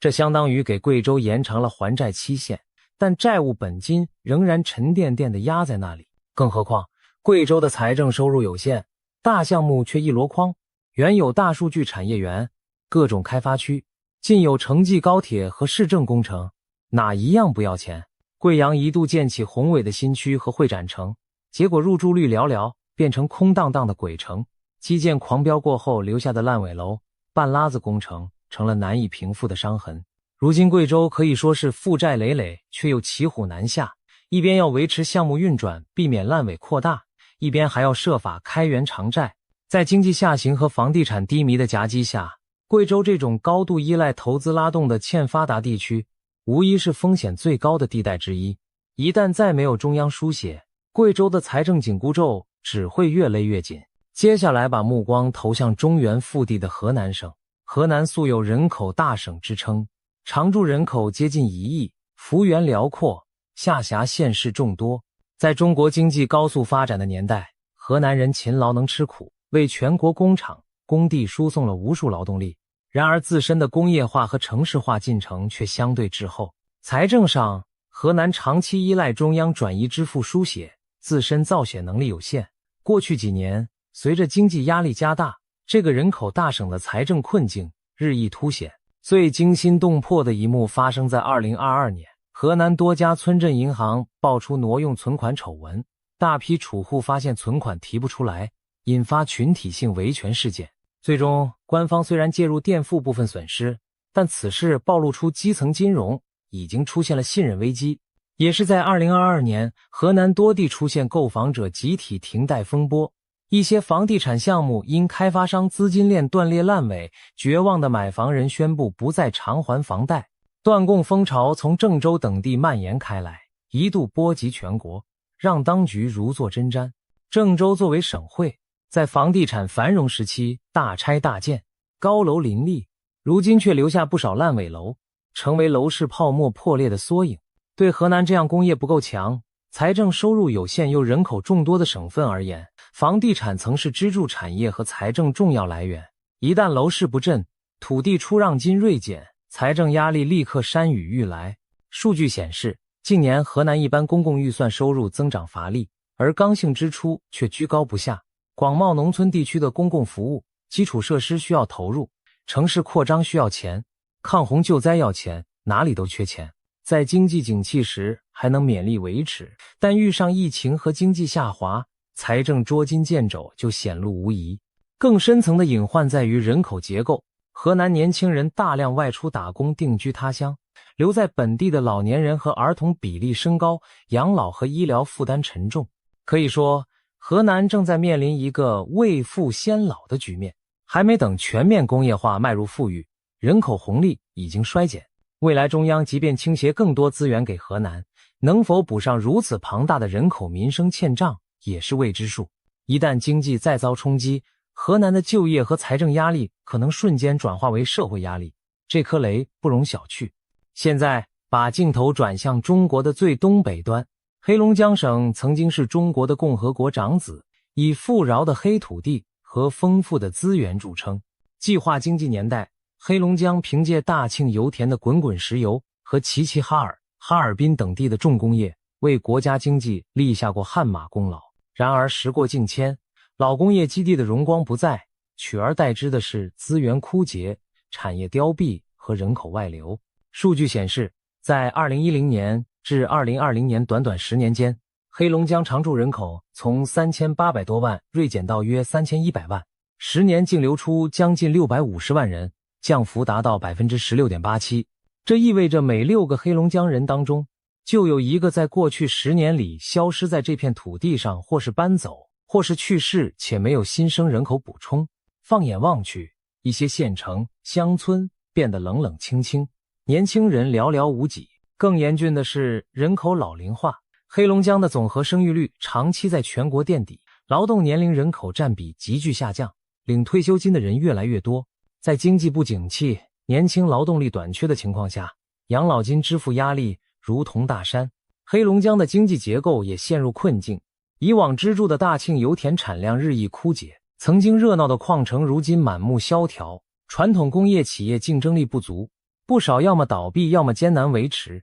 农业虽然在全国举足轻重，但种粮食利润微薄，留不住年轻人，财政收入可想而知，每况愈下。为了维持基本运转，黑龙江对中央补助的依赖度极高，属于典型的输血式经济。尽管如此，地方政府仍背负了不小的债务。面对经济下滑和人口缩减的恶性循环，一些基层政府甚至出现发工资困难的迹象。有传闻称，个别地区曾经靠举债发放教师工资和养老金，一旦借新还旧的游戏玩不下去，基本公共服务都可能难以为继。黑龙江楼市亦是惨淡收场的写照。哈尔滨的新区开发多年没等来预期的人口，楼盘卖不动，只好降价甩卖。更小一些的城市如鹤岗，房子竟然卖出白菜价，几万元就能买一套房产，价格低到令人难以置信。当房屋不再稀缺，背后反映的是对未来人口和经济的悲观预期。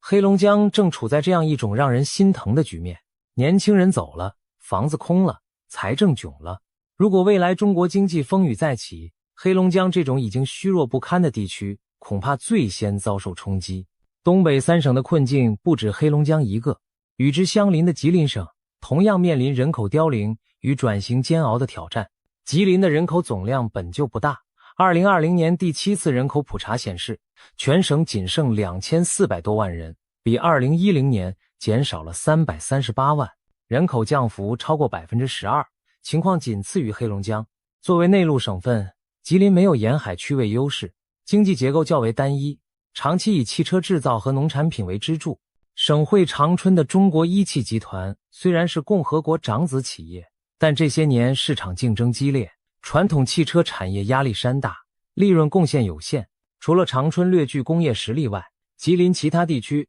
产业基础薄弱，很多地方发展靠投资拉动。过去一些年，吉林也没少举债搞建设，长春修了地铁和高架桥，吉林市整市市容建起新区，各地都希望通过基建刺激经济。然而经济增速并没有起飞，反而留下了不小的债务包袱。吉林省的广义债务率被指以超过 500%， 在全国名列前茅。也就是说，债务规模是财政收入的5倍以上。值得注意的是，吉林的财政自给能力很弱，每年靠中央转移支付过日子。这种情况下还累积如此巨额的隐性债务，其风险可想而知。更雪上加霜的是，吉林也逃不脱人口老化、年轻人外流的命运。大量吉林青年到关内发展，导致本地劳动力短缺和消费不振。城市活力下降。就拿曾经繁华的吉林市为例，过去以化工和重工业闻名，如今不少厂区烟囱不再冒烟，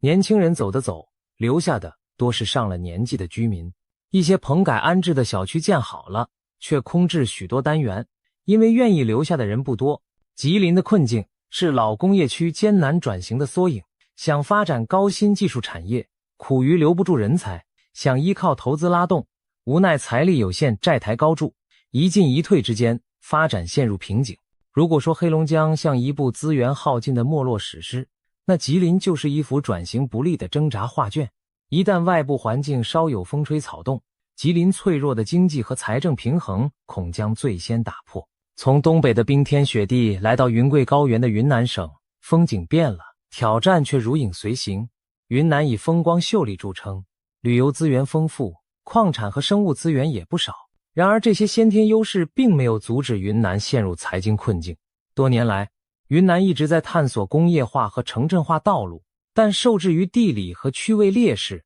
产业基础不够牢固。为了赶超发展，云南也走上了大举借债之路，成为地方隐性债务的重灾区之一。云南省的融资平台公司数量众多，债务规模庞大。据报道，截至2025年，云南省城投公司总负债率高达 80% 以上，不少企业净负债率接近500%。这意味着资产负债表上已经千疮百孔，偿债能力极弱。实际上，市场早已对云南的一些融资平台产生疑虑。就在前2年，云南省一家大型城投企业因财务困难而发生债务违约的消息传出，震动了投资圈。最终虽有惊无险，通过展期和以物抵债等非常规手段渡过难关，例如用一批滞销的商品房抵偿欠款。但这种拆东墙补西墙的办法能维持多久？昆明作为省会，这些年城市建设日新月异，高架桥和地铁线四通八达，城市面貌焕然一新。然而财政支出的大增背后，是土地出让收入的逐年下滑和债务压力的步步逼近。随着全国楼市转冷，昆明也难逃影响，新房销量萎缩，很多棚改后的地块无人竞拍，只好降价处理。没有了土地财政这棵摇钱树，城市建设如何为继？再看云南其他地方，不少州市为了招商引资和提升 GDP， 也投入大量资金兴建产业园区、基础设施，有的地方甚至举债在偏远地区修建机场、高速公路，希望带动旅游和贸易。然而现实往往不尽如人意，游客增长赶不上预期，跨境贸易受国际形势影响波动，债务利息却一分不能少。更让人担忧的是，云南各地已有一些基建项目出现资金断流而烂尾的苗头。如果融资环境进一步恶化，城投债无法顺利滚续，将有更多项目停摆，进而影响经济民生。总体而言，云南就像一位在云端跳舞的舞者，头顶是美丽风景，脚下却是信用的悬崖。一旦踏错节拍，后果将不堪设想。与云南相邻的广西壮族自治区同样面临财政和经济的险滩。广西地处华南边陲，拥有迷人的喀斯特山水和悠久的少数民族文化，然而经济发展水平一直不高，属于典型的老少边穷地区。改革开放以来，广西虽然也努力追赶，出现了南宁、柳州等区域中心城市，但整体而言，工业实力和财政规模仍远落后于沿海发达省份。为了改善基础设施，缩小差距，广西在过去10多年中大举举债上项目，高速公路从零起步延伸到县通，铁路网络不断完善，边境口岸城市拔地而起，北部湾经济区投入巨资开发。广西的面貌是变化了，但债务也迅速膨胀。据统计，广西2023年的总债务率已超过 500%， 在全国名列前茅。这说明广西整体财力和债务规模极不相称，偿债能力非常有限。更严重的是，广西经济对房地产和基建投资依赖度高，而这2项现在都遇到了大麻烦。近年来，广西不少3、4线城市出现房屋滞销，房价下跌，有的县城新区建了不少高楼，但购房者寥寥，夜晚整片小区黑灯瞎火，楼市不景气直接导致土地出让收入锐减，地方政府财政更加困顿，曾经寄予厚望的工业项目也面临挑战。广西的支柱产业如糖业、有色金属、机械制造等处于价值链低端，竞争力不足，且环境成本高。近年来经济下行，这些产业利润缩水，税收贡献减少，失业问题浮现，年轻人大量外出打工，使本地人口老化问题提前凸显。留在农村的多是老人小孩，农村基层扶贫和社保开支沉重，财政不堪重负。广西还有自身的特殊难处，作为民族自治区和边境省区，很多地方需要维稳和国防投入，这些开支往往看不见却不可少。有专家担忧，广西已经走到财政危机的边缘，一旦外部有风险传导过来，比如沿海经济进一步下滑导致转移支付减少，广西可能最先挺不住。壮乡秀丽的山水之间，其实潜伏着一条湍急的财政险流，稍有不慎就会掀起风浪。说到欠发达地区，就不能不提甘肃省。地处大西北的甘肃，历来就以经济落后著称。由于自然环境严酷，历史发展滞后，甘肃可谓先天不足，后天失调。改革开放后，东南沿海迅速崛起，甘肃却几乎被时代抛在身后。近年国家加大对西部的支持力度，兰州新区成为国家级开发区，铁路公路网建设提速，才多少改变了封闭落后的面貌。然而甘肃自己的造血能力仍然很弱，全省 GDP 总量在全国倒数，财政收入更是杯水车薪。为了改善发展条件，甘肃同样背上了不小的债务包袱。据估计，甘肃的政府债务率已超过 500%， 在全国属于最高的一批。但与此同时，甘肃的人均财政支出需求高于全国平均，因为贫困人口多，基础设施落后，需要花钱的地方太多，这就形成恶性循环，越穷越要举债发展，债越多，财政负担越重，又拖累发展。甘肃的一些投资项目效益低下，甚至沦为笑柄。举个例子，前些年兰州市耗资巨大的新区建设，本想打造一个产业新城，但由于位置偏远，缺乏产业基础，至今人气稀薄，大量楼宇闲置，这些固定资产躺在那里不产生收益，却要由政府承担融资成本和运维费用，成为名副其实的负资产。甘肃很多市县几乎拿不出多少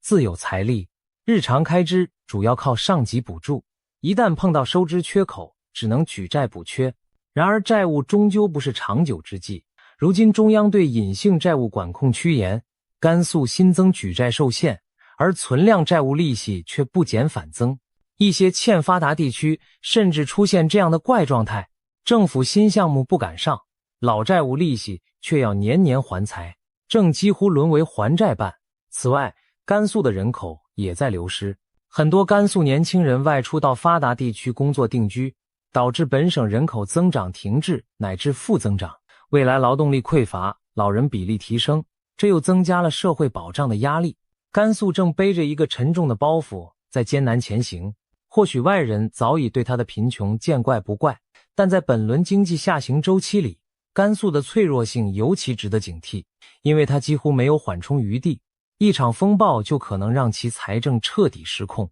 最后，我们来看一看直辖市天津的情况。天津虽然不算省，但作为省级行政区，它的财政风险同样高企，甚至在某些方面比许多省份更严重。曾几何时，天津是仅次于首都北京的北方第二大城市，工业基础雄厚，港口贸易繁忙。上世纪90年代以来，天津凭借沿海和直辖市优势，吸引了大量投资，一度天津的经济增速领跑全国。滨海新区被寄望成为中国版曼哈顿，市政府大手笔挥舞，投入巨资，在滨海滩涂上建起了一座座摩天大楼和金融中心。然而造化弄人，这场豪赌最终并未如愿。滨海新区的高楼不少沦为空置，金融城里办公室长期租不出去，当年的宏伟蓝图渐渐变成现实中的郁郁葱葱、杂草丛生的荒凉。2015年，天津港发生特大爆炸事故，更给当地经济蒙上一层阴影。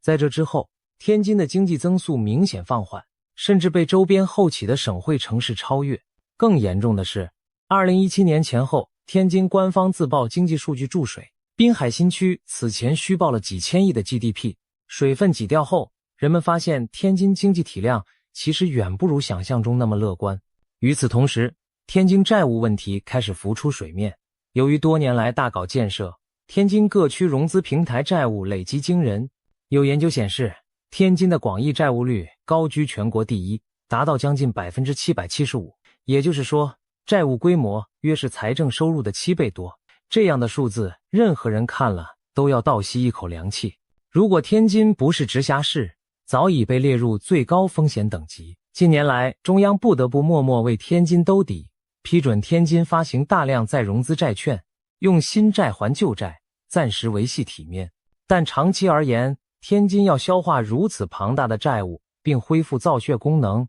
并非易事。一方面，天津的人口结构在老龄化，年轻劳动力增长乏力；另一方面，它的产业转型也面临挑战，传统制造业优势减弱，高新产业和民营经济不够活跃，在京津冀协同发展中扮演的角色有点尴尬。当下天津仍在负重前行，但如果未来全国经济再遇到风险波动，中央财力又无法惯性支援，那么天津这个直辖市或许会爆发出令人意想不到的财政风险。滨海梦碎之后的天津正试图重拾发展路径，但债务黑洞像幽灵般挥之不去，一旦资金链出现闪失，这座直辖市也难免最先动荡。与天津并列4大直辖市的重庆，也必须提醒一句，重庆号称中国最大城市，从市域人口算，地位特殊，既有大城市的繁华，也辖区辽阔，包含广大农村。直辖以来20多年，重庆经济高速发展，夜景流光溢彩，高楼比肩而立，成为内陆崛起的明星城市。然而在光鲜背后，重庆的财政隐忧不容忽视。由于直辖范围大，重庆承担了大量城乡基建和平衡发展任务。为了同时搞好主城都市区和周边区县建设，重庆这些年大兴土木，四处举债。长江上的特大桥一座接一座修，纵横山区的高速公路四通八达，连偏远的武陵山区都通了高速和机场。重庆还建成了全国最大的轨道交通系统之一，单轨列车穿楼而过的壮观场景享誉世界。然而，这些庞大投资也让重庆的债务水涨船高。据估计，重庆的广义政府债务率已超过400%，在省级行政区中名列前茅。加之重庆下辖众多区县，不少区县本身财力有限，靠土地融资支撑建设，一些隐性债务可能未充分体现在官方口径中，实际风险更高。重庆的楼市近年来也出现降温迹象，虽然作为直辖市房价不算低，但重庆土地供应充足，郊区新城不停扩张，导致商品房库存较高。几家重庆本土房企此前在全国攻城略地，如今受到行业寒冬波及，资金链吃紧，连带本地不少项目进度放缓甚至停工。房地产不景气使重庆财政收入受到拖累，过去卖地挣的钱少了，地方债务偿还却刻不容缓。更值得警惕的是，重庆经济近年进入转型阵痛期。曾几何时，重庆以汽车、电子制造为支柱，比如长安汽车、笔电产业，但当前汽车产业面临新能源转型压力，而重庆的产业升级还在摸索阶段，民营经济活力相对沿海不足，创新产业起色不大。在这种情况下，要消化存量债务并保持发展后劲，挑战重重。如果说天津债务风险更在于虚高的融资平台数字，那重庆的隐患则在于庞大的城乡建设投入，何时能获得回报？如果经济环境不及预期，债务黑洞继续扩大，重庆作为内陆直辖市，也有可能成为最先出问题的那一批。毕竟腰缠债务巨石行走在山城陡坡上，每一步都惊险万分。从东部沿海到西部内陆，从北国边陲到南疆边境，我们梳理了江苏、贵州、河南、黑龙江、吉林、云南、广西、甘肃、天津、重庆这10个高风险省市的现状。可以看到，尽管地域不同，发展程度各异，这些地区正面临某些共通的挑战。债台高筑，无论是富庶如江苏，还是贫困如贵州，地方政府债务都达到甚至远超警戒线。楼市失速，曾经支撑财政的房地产市场全面降温，到处是卖不掉的房和收不回的地。人口转折，年轻人外流，老龄人口攀升，人口红利变成了人口负担。产业掣肘，传统产业凋敝，新兴产业未起，经济转型举步维艰。在经济上行时，这些矛盾被高速增长的洪流暂时淹没，一旦大潮退去，问题累累的真实状况就暴露无遗。那么，北京能拯救这一切吗？中央政府固然不会坐视地方陷入全面财政危机，近年来也出台了特殊债券、债务置换、财政转移、支付倾斜等措施，为地方纾困。然而这些治标之策如同给病入膏肓者续命，难以根治痼疾，更何况中央财力本身也非取之不尽，用之不竭。当风险点遍布各个省份，中央即使倾囊相助，也难免捉襟见肘。一旦国际国内再现经济风暴或者财政黑天鹅，全国性财力紧缩，中央政府可能也爱莫能助。在这种情况下，我们不得不发出深度预警，上述这10个省市极可能成为最先出现财政动荡的多米诺骨牌。一个地方的债务违约、金融机构挤兑、基础公共服务中断等，都可能像火星一样四处分溅，引燃更大范围的危机。当然，我们并非危言耸听，更不是诅咒某地出事，而是希望通过剖析风险，唤起对改革和化解隐患的重视。毕竟，债务和楼市泡沫问题，说到底还是要靠发展和结构转型来解决。对上述省市而言，未来的路或许很艰难，需要缩减开支，度过财政难关，也需要寻找新的经济增长点，来摆脱对债务和房地产的依赖。如果能够的痛下决心调整，或许还有转机。反之，听任危机累积，最终可能不仅是地方政府崩盘，甚至威胁整个中国经济的稳定。当经济的冬天到来时，希望我们不会看到这10个省份真的相继动荡的那一天。但未雨绸缪，居安思危，正是当下中国决策者和全民所需要的冷静头脑。让我们拭目以待，看中国各地能否安全度过这场前所未有的财政大考验。今年11月，日本新任首相高市早苗在国会上抛出震撼弹，他直言台湾有事可能构成日本的存亡危机事态，届时日本自卫队有权行使集体自卫权协防。这番强硬表态等于宣告，台海若开战，日本不会袖手旁观。高市早苗此言一出，中共当局勃然大怒，视之为对一中原则的公然挑衅，迅速对日方展开一连串报复施压。中共外交部第一时间严正交涉，要求日方收回错误言论，并停止在涉华问题上制造事端。随后，北京不但召见日本驻华大使表达抗议，还动用了经贸和舆论手段，暂停进口日本水产品，劝阻中国游客赴日旅游，意图给日本经济施压。同时，中方扬言重新审视中日高层交往，原定年底举行的中日韩领导人峰会因此生变。中方以日方挑衅越线为由表示消极，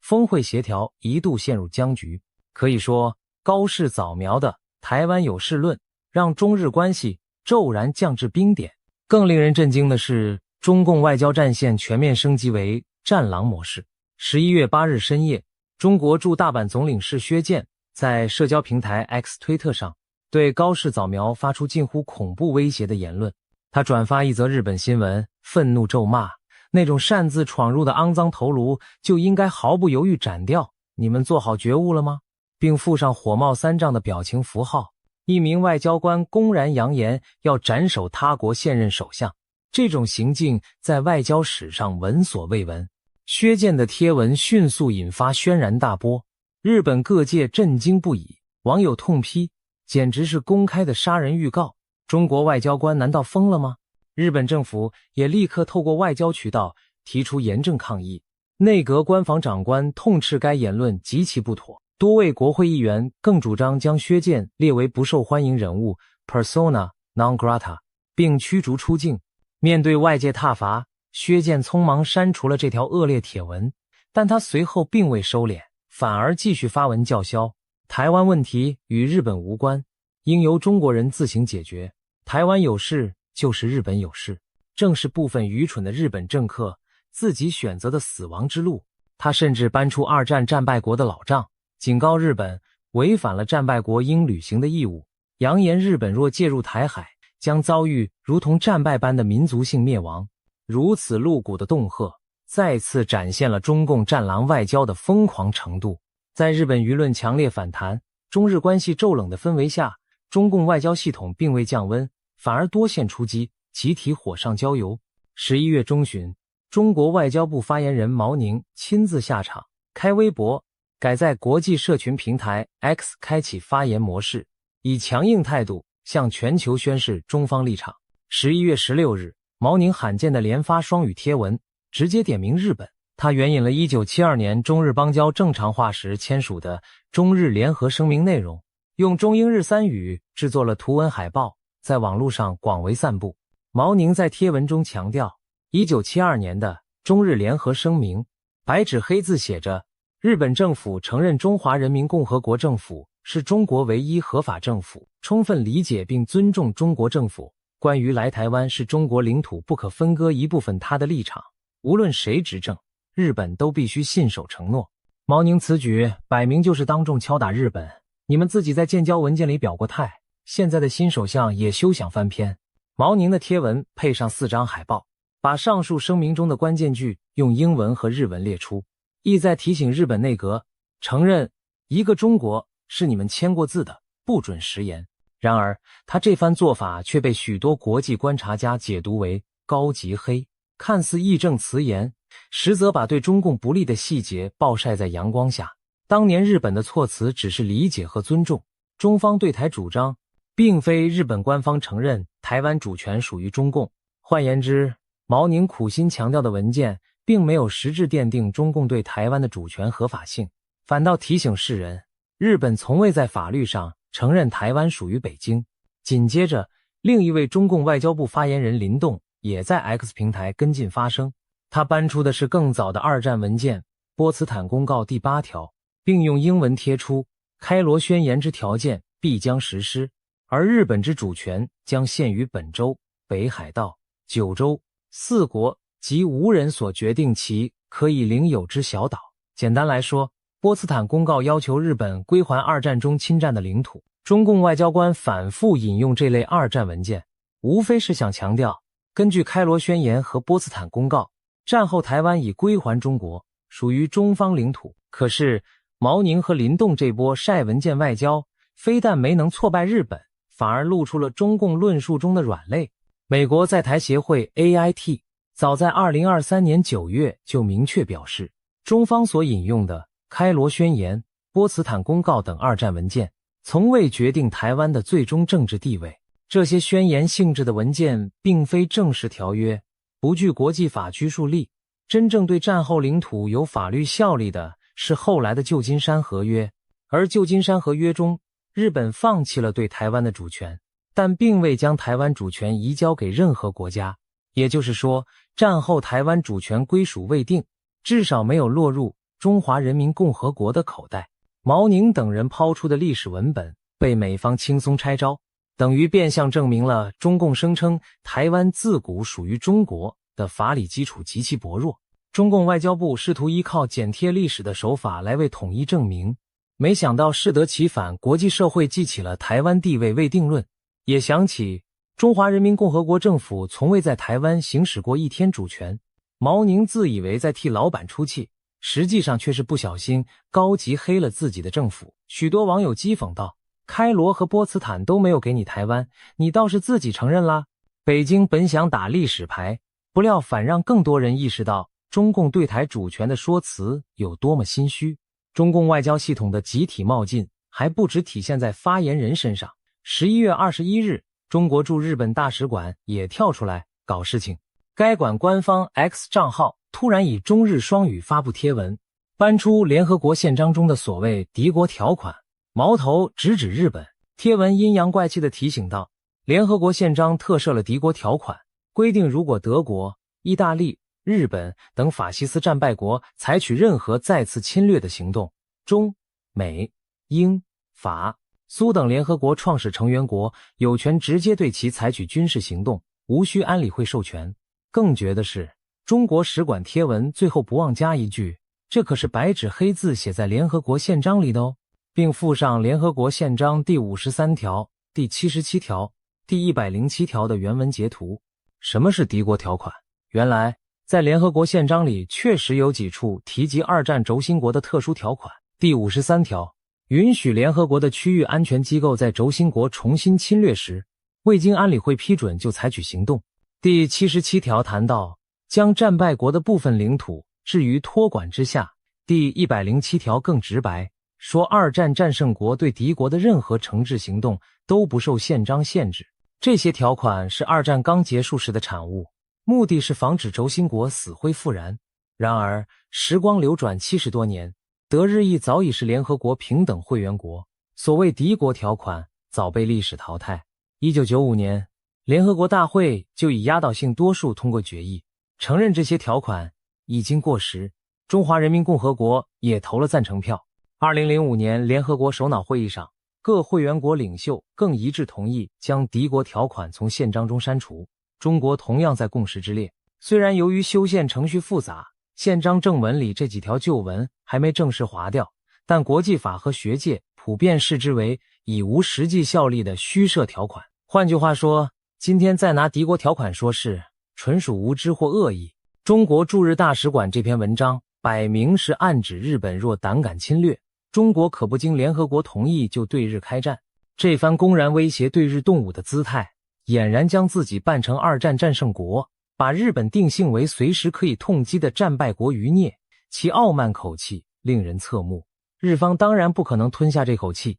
使馆帖文一出，立刻遭到日本舆论的狂风骤雨及谴责，成千上万日本网友涌入该帖回复区洗版，怒怼中共使馆吃错药，翻旧账。有人指出，那是二战后的过渡性条款，日本和德国早就是拥有主权平等的联合国正式成员国，而且联合国大会1995年就决议这些规定已过时，现在任何人再拿出来都毫无意义，只能让人觉得可笑。也有日本网友反呛，谁会侵略你中国？日本根本不可能做那种事，你自己把自己当成了敌国，还自居装大国，好不要脸。更犀利的留言则彻底戳破中共的痛点，签署联合国宪章的战胜国是中华民国，不是1949年才成立的新中国。不好意思哦，创始国里没有你国，既然你要严守联合国宪章，那是不是该把代表权还给中华民国？没错，中华人民共和国根本不是联合国创始会员国，当年1945年在联合国宪章上签字的中国代表是中华民国政府，中华人民共和国直到1971年才透过联大2758号决议取得中国席位，但那只是联合国承认北京政府为中国在联合国的代表，从未赋予台湾给中共。如今中国驻日使馆搬出联合国宪章，大谈战胜国权利，结果一下子让大家想起依联合国档案记载，蒋介石时代的中国才是战胜国，北京政权当年连签字资格都没有。日本网友的吐槽可谓刀刀见骨，你中共不是爱讲严守联合国宪章吗？那按宪章办事，把中国代表权还给在台湾的中华民国政府，岂不更对头？中国使馆这番不知天高地厚的发文，等于自揭其短，引火烧身。11月23日，日本外务省也罕见地在 X 平台公开回应，直接打脸中共使馆。关于联合国宪章中的所谓敌国条款，1995年联大已以压倒性多数通过决议，确认其过时，中国也投了赞成票。2005年各国领袖又一致同意从宪章中删除这敌国的表述，中国亦加入共识。日本外务省指责中共使馆散布暗示过时条款仍有效的资讯，与联合国决定不符。短短几句回应，客气而不失犀利。你中国不仅不遵守现代国际法不准随便动武的原则，反而拿过期条款来恐吓邻国，这完全违背了你自己支持过的联合国决议。如果说日本政府的回应还算有外交分寸，那民间舆论就毫不留情了。更有甚者，日本有识之士开始讨论，敌国条款虽是废文，但既然还挂在宪章里，某种程度上确实是对德日意三国的不公标签，为何不干脆推动重组国际组织？这里牵涉一个脑洞大开的想定，德国、意大利、日本身为现代民主强国，却在联合国宪章里背负敌国，骂名多少是个隐患。而现在中共挥舞旧条款叫嚣，无形中刺激了这三国的神经。正巧美国前总统川普一向对现行联合国体制不屑一顾，他曾抱怨盟友占美国便宜，联合国效率低下，如果未来川普东山再起，再加上被中共点醒的德日意，会不会酝酿一场对现有联合国体制的冲击？甚至有媒体渲染，中共此举是在逼德意日团结起来，加上川普美其名曰要再创一个新的联合国。虽然这种说法听起来像戏言，但北京让自己同时树立欧亚强国为敌，确实是在把原本离谱的剧本变成可能。当然，现实中的川普对此事件的反应相当耐人寻味。当日本首相遭中共外交官恐吓要砍头时，有人问川普怎么看，川普并未谴责北京，反而话锋一转说，我们很多盟友也不见得是朋友，他们在贸易上占美国便宜，比中国更严重。他抱怨美国被盟国剥削，言下之意对日本也颇有微词。川普这番答非所问的回应，显示出他眼中的重点始终是美国优先利益。在他看来，盟友也好，对手也罢，都得服从美国利益而重新洗牌。如果未来他真的联手某些不满现状的国家搞出个新联合国或新秩序，也不难想象。但这番脑补对北京而言不是好消息。中共外交部的一系列冒失行径，正把各方推向对立面，甚至激发出新的联盟组合和国际秩序思考。这岂不是搬石头砸自己的脚？中共外交战狼们连番操作，引来全球谴责浪潮，也让台湾看清了北京底牌。在日本首相遭威胁，美日政府抗议的同时，台湾方面也毅然发声。11月23日，我国外交部严厉谴责中共日前致函联合国的行为。是的，中共不仅在推特上叫嚣，还正式写信给联合国秘书长，要在国际组织告日本的状府。据披露，中国常驻联合国代表傅聪已于11月21日致函联秘书长古特雷斯，警告日本若以武力介入台海，将构成侵略行为，中方将依联合国宪章行使自卫权。这封措辞强硬的来信，本意是向全世界宣示中共保卫主权领土的决心，实则又是一颗外交震撼弹。北京直接在联合国框架下威胁对邻国动武，这在联合国史上极为罕见。对此，台湾外交部公开回应，一针见血地指出，中共来信内容蛮横无理，恶意扭曲史实。我们特别强调，联合国宪章第2条第4项明文规定，各国在国际关系上不得使用威胁或武力。中共此举已经公然违反国际法基本原则。同时，我外交部再度向国际社会重申，中华民国台湾与中华人民共和国互不隶属，这是台海的客观现状与国际社会公认的事实。中国无权干预台湾，也无权对日本等他国的正常防卫表态说三道四。简单一句话，台湾从来不属于中华人民共和国，北京既非台湾的主人，更谈不上什么日本侵略中国领土。台湾用这种坚定而理性的声明，揭穿了中共假借自卫之名行侵略之实的图谋。值得注意的是，台湾外交部的回应特别点到了二战后的旧金山合约，强调二战结束后，日本依此合约放弃台湾主权，而非依中共所声称的那些宣言文件。这等于告诉全世界，依照真正具有国际法效力的条约，台湾的主权归属并没有交给中共政权。北京爱讲历史，台湾就把真正的历史法理基础端出来。如今，中共外交部一系列失态举动，反而给了台湾绝佳契机，向国际各国重申，台湾前途只能由台湾2300万人决定，北京无权智慧。回顾整个事件链，我们看到中共外交体系几乎是集体失控般的大放厥词，从大阪总领事扬言斩首日本首相，到外交部发言人网上开火，再到驻日大使馆胡扯联合国条款，联合国代表直接威胁开战，这每一桩都足以称为外交丑闻。人们不禁要问，难道中共外交部是在集体造反，给习近平挖坑吗？要知道，就在几周前，习近平还在国际场合试图扮演和平领袖的角色。北京当局近来有意调整与西方关系，习近平出席了国际峰会，并与美国总统通话寒暄，试图营造缓和氛围。然而，他的外交干部们却在对日战线上搞出一连串几乎无法收拾的乱局，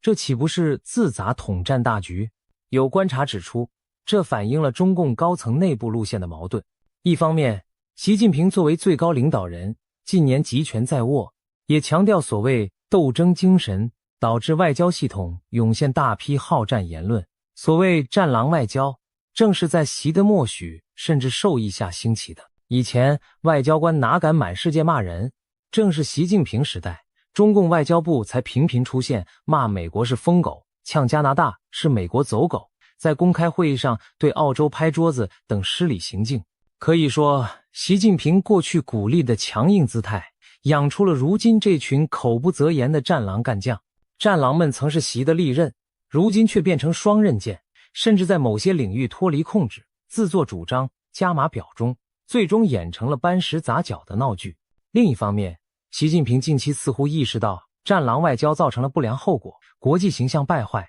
周边国家抱团自卫，美中关系响谷底。于是他试图转向所谓清河调门，派高层访美，在外交场合露出笑容等，媒体称之为大国微笑外交。可是外交系统积重难返，底下官员未必跟上转向节奏，有的仍在死忠执行过去的强硬路线。这次对日本的系列失言，再显示中共外交系统内部统一战线出现裂缝。是不是有人认为对日强硬是政治正确而肆无忌惮，亦或中共外交部内部缺乏约束和专业判断，只求展现忠诚，却陷领导于不义？不管何种原因，结果就是外交部集体给习近平挖了一个大坑，而且是难以填平的深坑。试想，经此一闹，日本民心彻底向背。原本日本对华政策还有温和派提倡对话，但当中国外交官喊打喊杀，日本舆论高度警戒后，谁还敢对北京心存幻想？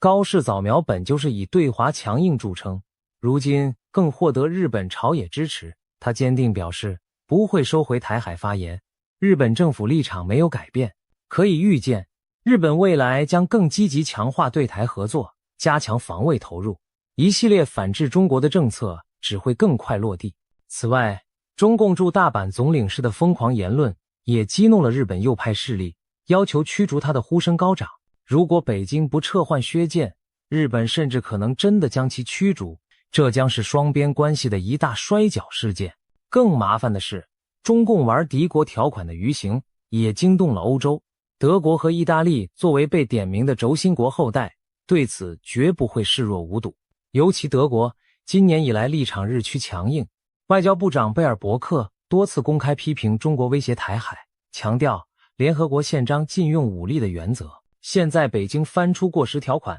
等于再次提醒德国，你还是敌国哦。这无疑将推动德国在联合国更大力要求删除敌国条款，甚至在对华政策上更不客气。意大利方面虽然近年对华相对低调，但作为曾经的轴心一员，被中国这么冷嘲热讽，也很难不产生反感。欧洲整体对华警惕势必上升一级。最后不得不提的是，中共自己承认对台毫无主权的这一幕，虽然不是公开说出口，但通过一系列事件已然展现在世界眼前。北京拿不出一纸证明他拥有台湾的国际法文件，只能动辄舞枪弄棒威胁别人不准插手。当有人一句话点破中华民国才是联合国创始国的真相时，中共外交官哑口无言，只剩下删帖逃避。这种种迹象都在说明一个事实，中共对台湾根本没有合法主权，只有赤裸裸的武力威胁。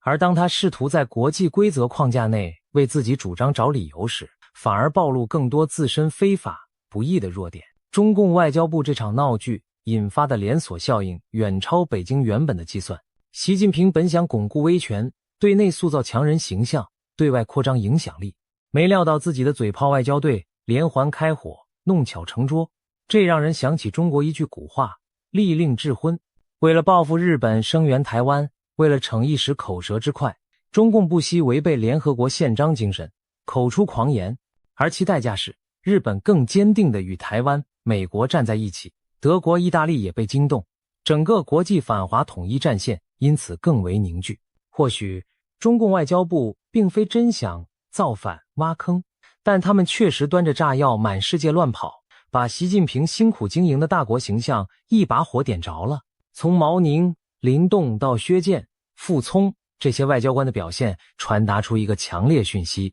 中共不择手段也要霸凌台湾，教训日本，哪怕撕破国际规范的脸皮也在所不惜。这恰恰证明了习近平治下中国的危险本质，也替台湾和国际伙伴们敲响了警钟。展望未来，我们可以预见，台湾将更积极拓展与民主盟友的关系，深化自我防卫的决心。同时，像日本、德国这样珍视国际法则的国家，会在各种场合挺身而出，反对中共的武力胁迫。或许正是在中共咄咄逼人的倒逼下，全球范围内一个抗中捍卫和平的新联盟正在形成，而台湾作为自由民主的一员，也会在这场国际团结中获益。最后，中共外交部这出高级黑闹剧告诉我们，谎言终究隐瞒不了真相，霸道改变不了规则。北京想用所谓历史和国际法来吞并台湾，却反被历史和国际法揭穿野心，想用武力恫吓吓退日本，结果唤醒了更多国家对抗霸权的决心。挖下的坑，最终还是自己跳了进去。未来，若中共当局仍不反思收敛，继续任由战狼外交横行，那么等着他的只会是更深的孤立和更大的反弹。台湾人要做的，就是坚定站在国际法与普世价值一边，与理念相近的国家合作无间，强化自身防卫能力。让我们拭目以待，在这场国际角力中，是战狼终究吞下苦果，还是理性终将战胜疯狂？历史的走向，或许正因中共一时的狂乱而悄然改写。我们相信，唯有自由、民主与和平合作，才是两岸与全球真正的康庄大道。中共外交部这次胡闹，反而让更多人看清了这一点。发出威胁容易，赢得尊重很难。这正是北京当局给自己挖下又填不上的大坑，让他们自己在坑里慢慢清醒吧。印度神童阿南德最近对外示警，特别点名东南亚地区，尤其是中国，预言2026年这个火马年将充满危机与变局。他甚至精准划出了3个关键危险时间点，强调请务必记下这几天。这究竟是耸人听闻的无稽之谈，还是有迹可循的未卜先知？让我们深入一探其中奥妙。首先，这位阿南德是何许人也？许多人称他为现代版的预言神童，就像当代的少年版诺查丹马斯。阿南德出生于印度，自幼研习古老的吠陀占星学，年纪轻轻就能引经据典，侃侃而谈天象对人间的影响。据说他4岁开始研习星象，10多岁时便以一系列惊人的预测声名大噪。例如在2019年底，他曾警告说将有一场全球瘟疫在2020年蔓延，结果果然爆发了新冠疫情。又比如2023年10月，他提到可能出现类似911规模的恐怖袭击，不久后中东局势就风云变色。虽然事后看来有些巧合，令人背脊发凉，但也有人质疑，这当中有多少是真有其事，多少只是事后牵强附会。怀疑归怀疑，阿南德的频道和言论依然吸引全球无数眼球。每当他发表新预言，都会引发一波热议。阿南德最新的预言矛头直指2026年。他在2025年圣诞前夕于莫斯科发表了对2026年的一段最新分析影片，语气凝重地表示，全球正处在一个400年一遇的重要转折点。所谓400年一遇，意思是自从约400年前的17世纪以来，人类社会从未面临过如此巨大的改变契机。听起来这话颇惊人，但若稍加回顾历史，17世纪的确是个多事之秋。那时东方有王朝兴衰，明朝在17世纪中叶覆亡，清朝兴起，西方有宗教战争与殖民扩张。例如欧洲经历30年战争，缔造了新的国际秩序。阿南德暗示，如今我们正站在与当年相似的历史关口期，新2020年至2040年这20年间发生的巨变，将决定未来几个世纪人类文明的走向。2026年正处在这个关键窗口的中段，将会是风险与机遇交织的一年。那么，为什么特别提到火马年呢？2026年按照中国农历纪年是60年一遇的丙午年，也就是俗称的火马年。传统民间传说中，火马年常被赋予动荡与异变的意涵。所谓双火奔腾，因为午属马，五行又属火，逢上天干丙火，更是火上加火。在命理师看来，这一年火气极旺，象征剧烈的变化和转型。历史上上一个火马年1966年，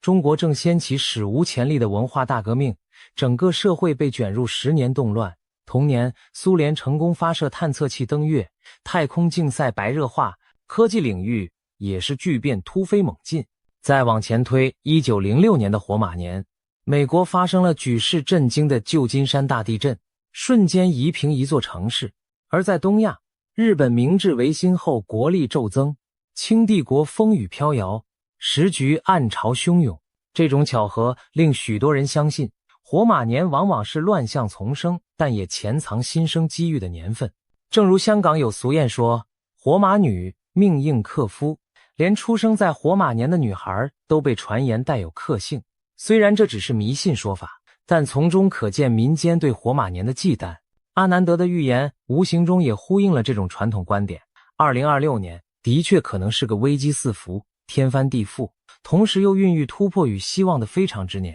接下来重点来了，阿南德点明了哪些地区和国家需要特别小心。他的分析圈定了4个高风险热点，听在亚洲观众耳里绝对神经一紧，其中3个就在东亚与东南亚。首先是中国，阿南德直言，我相信有非常强烈的可能性，中国将面临重大问题。这句话可把大家的心吊了起来。他进一步指出，中国境内可能出现重大的地缘政治风险事件，特别是在中国的西北部或东北部地区，甚至不排除会有恐怖主义事件发生。中国西北、东北，这听起来令人费解，为何是这2个方向？如果我们细想，中国的西北部通常指新疆以及毗邻中亚的广袤边境，那里历史上确实曾有过恐怖袭击和分离主义动荡的阴影。而东北部则临近朝鲜半岛和俄罗斯远东地区，在过去很少传出恐怖攻击，但也许阿南德从星象中看到了什么不寻常的迹象，暗示这方向可能出现出人意料的安全挑战。试想，如果新疆再度出现极端势力滋事，或者东北边界因周边局势出现难民潮和治安问题，都会对中国政局形成冲击。阿南德话锋虽然谨慎，却明白传递出一个讯息：2026年的中国绝不能掉以轻心。接着，阿南德特别点到了朝鲜半岛，他预言北韩、朝鲜可能在2026年发生负面的重大事件，而且这影响绝不仅限于朝鲜半岛一隅，甚至可能牵动整个世界格局。这番话让人不寒而栗，毕竟在当今国际舞台上，北韩就是那个不可忽视的定时炸弹。一旦北韩出事，首当其冲的便是南韩，以及周边包括中国东北、日本乃至美国都会被波及。阿南德提醒，住在南韩及朝鲜半岛周边的人务必要非常小心。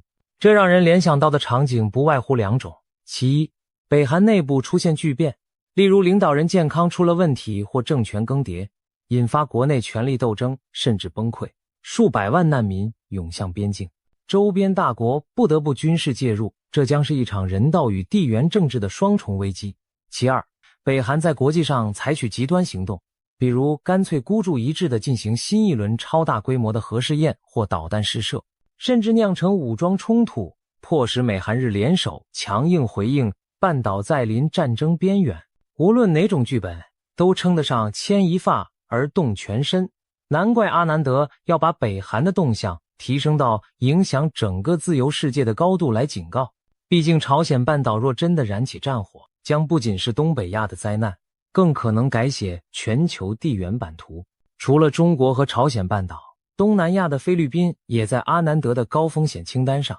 菲律宾是这次唯一被点名的东南亚国家，耐人寻味。阿南德没有详细阐述菲律宾将面临何种风险，但既然他将其归入地缘政治的考量范畴，我们可以推测可能与区域冲突或军事紧张有关。近年来，非中两国在南海问题上摩擦不断，从黄岩岛到仁爱礁，船舰对峙、水炮驱离的新闻屡见不鲜。2026年若国际局势更趋动荡，南海很可能成为导火线之一。一场意外的海上冲突，一发走火的枪弹，都可能将菲律宾卷入更大的强权对抗之中。另一方面，菲律宾国内也面临着反恐和反叛乱的挑战。南部棉兰老岛一带常年有伊斯兰极端势力活动，虽然近年来局势稍有缓和，但不排除沉寂的火山突然爆发，极端组织趁全球乱局之际策动恐袭。因此，不论是对内还是对外，菲律宾在这一年都需格外绷紧神经。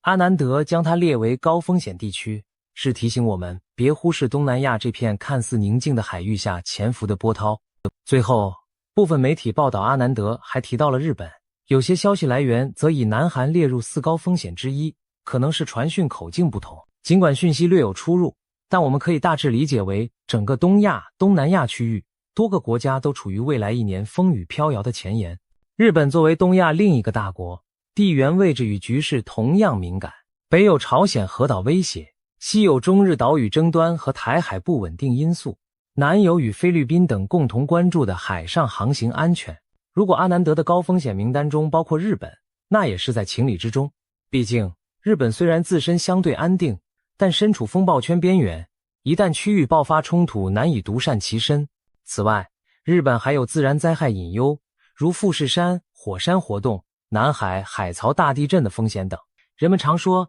日本人天天活在预言里，2026年更要如履薄冰。总之，阿南德点出的4个地点，其次中国、西韩、朝鲜半岛、菲律宾以及可能的日本奇奇，构成了一道从东亚延伸至东南亚的潜在危险弧形地带。这片地区涵盖了当今世界最炙手可热也最易燃的几大议题：台海局势、朝核问题、南海争端、恐怖主义威胁，等于将亚洲几个火药桶一字排开。我们不禁要问，这巧合背后是否隐含着某种必然？是星象运行至此共振出乱世征兆，还是阿南德从现实政治脉络中敏锐嗅到了危机的火药味？说完了空间上的预警，阿南德也精准标出了时间上的3大危险点，这就是他反复叮咛观众务必要记下的几个重要时段。在他看来，2026年整年都风险渐增，但有3个阶段尤为关键，需要全球提高警觉。第一个危险期，4月下半月，也就是大约4月中旬之后直到月底的这段时间。阿南德提醒，2026年的春末可能会出现让国际局势剧烈震荡的事件。我们可以脑补那时可能的情境。4月本是北半球春暖花开的季节，但往往也是历史上危机忽然爆发的时候。毕竟春季常被视为战争与行动的起点，很多战事不在严冬发动，而选在春暖时节。在4月下旬，各种不安定因素或许已经在年初酝酿累积了一段时间，一旦时机成熟，就可能引爆。是不是会有某个地区在这时突然发生大型恐怖袭击，或者某国内部在此时政局崩裂，领导人更替，甚至可能是一场冲突升级为局部战争，这些都是让人揪心的可能。事实上，2026年4月左右确实有值得关注的天象。在占星界看来，某些行星的位置变动或相合正好落在这期间，或许预示动荡能量达到高峰。当然，我们无需迷信星象才能意识到，到了明年4月，国际政治也将进入一些重要节点，例如美国新一届政府上任满1年，全球主要强权经过一冬的角力，可能开始重新调整布局，而一些地区性的选举决议也常落在4月前后，稍有不慎就可能出现意外事件。如果届时真的有灾难发生，阿南德希望我们至少在心理上有所准备。在他看来，恐怖主义等威胁之所以可怕，不仅在其破坏力，更在于它利用人们的恐惧来扰乱社会秩序。所以提前预警4月下半月可能的乱局，是希望大家冷静以对，别到时慌了手脚。第二个危险期，7月下旬，确切地说，阿南德特别标示了7月24日之前的9天和7月底最后10天这2个相连的区段。乍看之下有些拗口，其实换算一下，涵盖的就是7月中下旬几乎整整半个月，7月15日左右一直到7月底。显然，在他眼中，2026年盛夏将是另一个动荡高峰期。我们不妨思考，为什么是7月？7月通常是北半球炎热焦躁的时节，历史上不少大事件也爱选在7、8月登场。从一战爆发的7月到中东战争，多次金融危机的引爆点都能看到炎夏的身影。炎热的天气仿佛映照人类情绪的沸点，此时人心浮动，冲突易于激化，尤其在2026年，大国博弈可能在上半年积累压力，到夏天时进入摊牌或冲撞。阿南德点名7月24日前9天，或许暗示某个特定7月中旬发生的星象让他格外关注，而7月底最后10天更可能是某个事件的后续扩大或连锁反应阶段。试想，一场危机若在7月中爆发，其影响往往会延续整个下旬甚至更久。例如，可能出现连环性的恐怖攻击，先是一起震惊世人的事件发生，接着引发仿效或报复，在月底前接二连三。又或者战事在7月下旬升级，冲突各方经过短暂的攻防，在月底前使出更激烈手段。对亚洲而言，7月还有一项不得不提的重要因素，台海与南海的台风季节。每年7、8月是台风活跃期，往往搅乱地缘安全计划。也许2026年自然灾害和人为冲突会交织，让盛夏变得格外艰难。无论如何，阿南德以近乎划重点的方式标出7月24日这个界限，意味着他认为7月下旬前后世界局势将非常紧绷。我们不妨在日历上圈起这段期间，提醒自己到时多留意国际新闻的风吹草动。第3个危险期11月中旬左右，一年将近未尽之时，也是阿南德警告的最后一个关键点。通常11月中是秋冬交替，北半球渐入寒冬，然而政治热度却未必降温，甚至可能进入全年中最高潮的戏码。过去的经验表明，每逢年底临近，国际上容易出现今年最后一般的事件，可能是某方抓住年内最后机会采取军事行动，又或者是经济金融领域突然出现剧烈震荡。毕竟各国财政年度大宗商品市场在这时候波动都比较大。阿南德没有细说11月会发生什么，只是强调11月中旬左右一定要特别关注，非常小心。我们可以大胆猜测几种剧本，比如假如前述夏季的某场冲突在国际压力下暂时搁置，那么到了11月可能死灰复燃，或谈判破裂，战火重燃。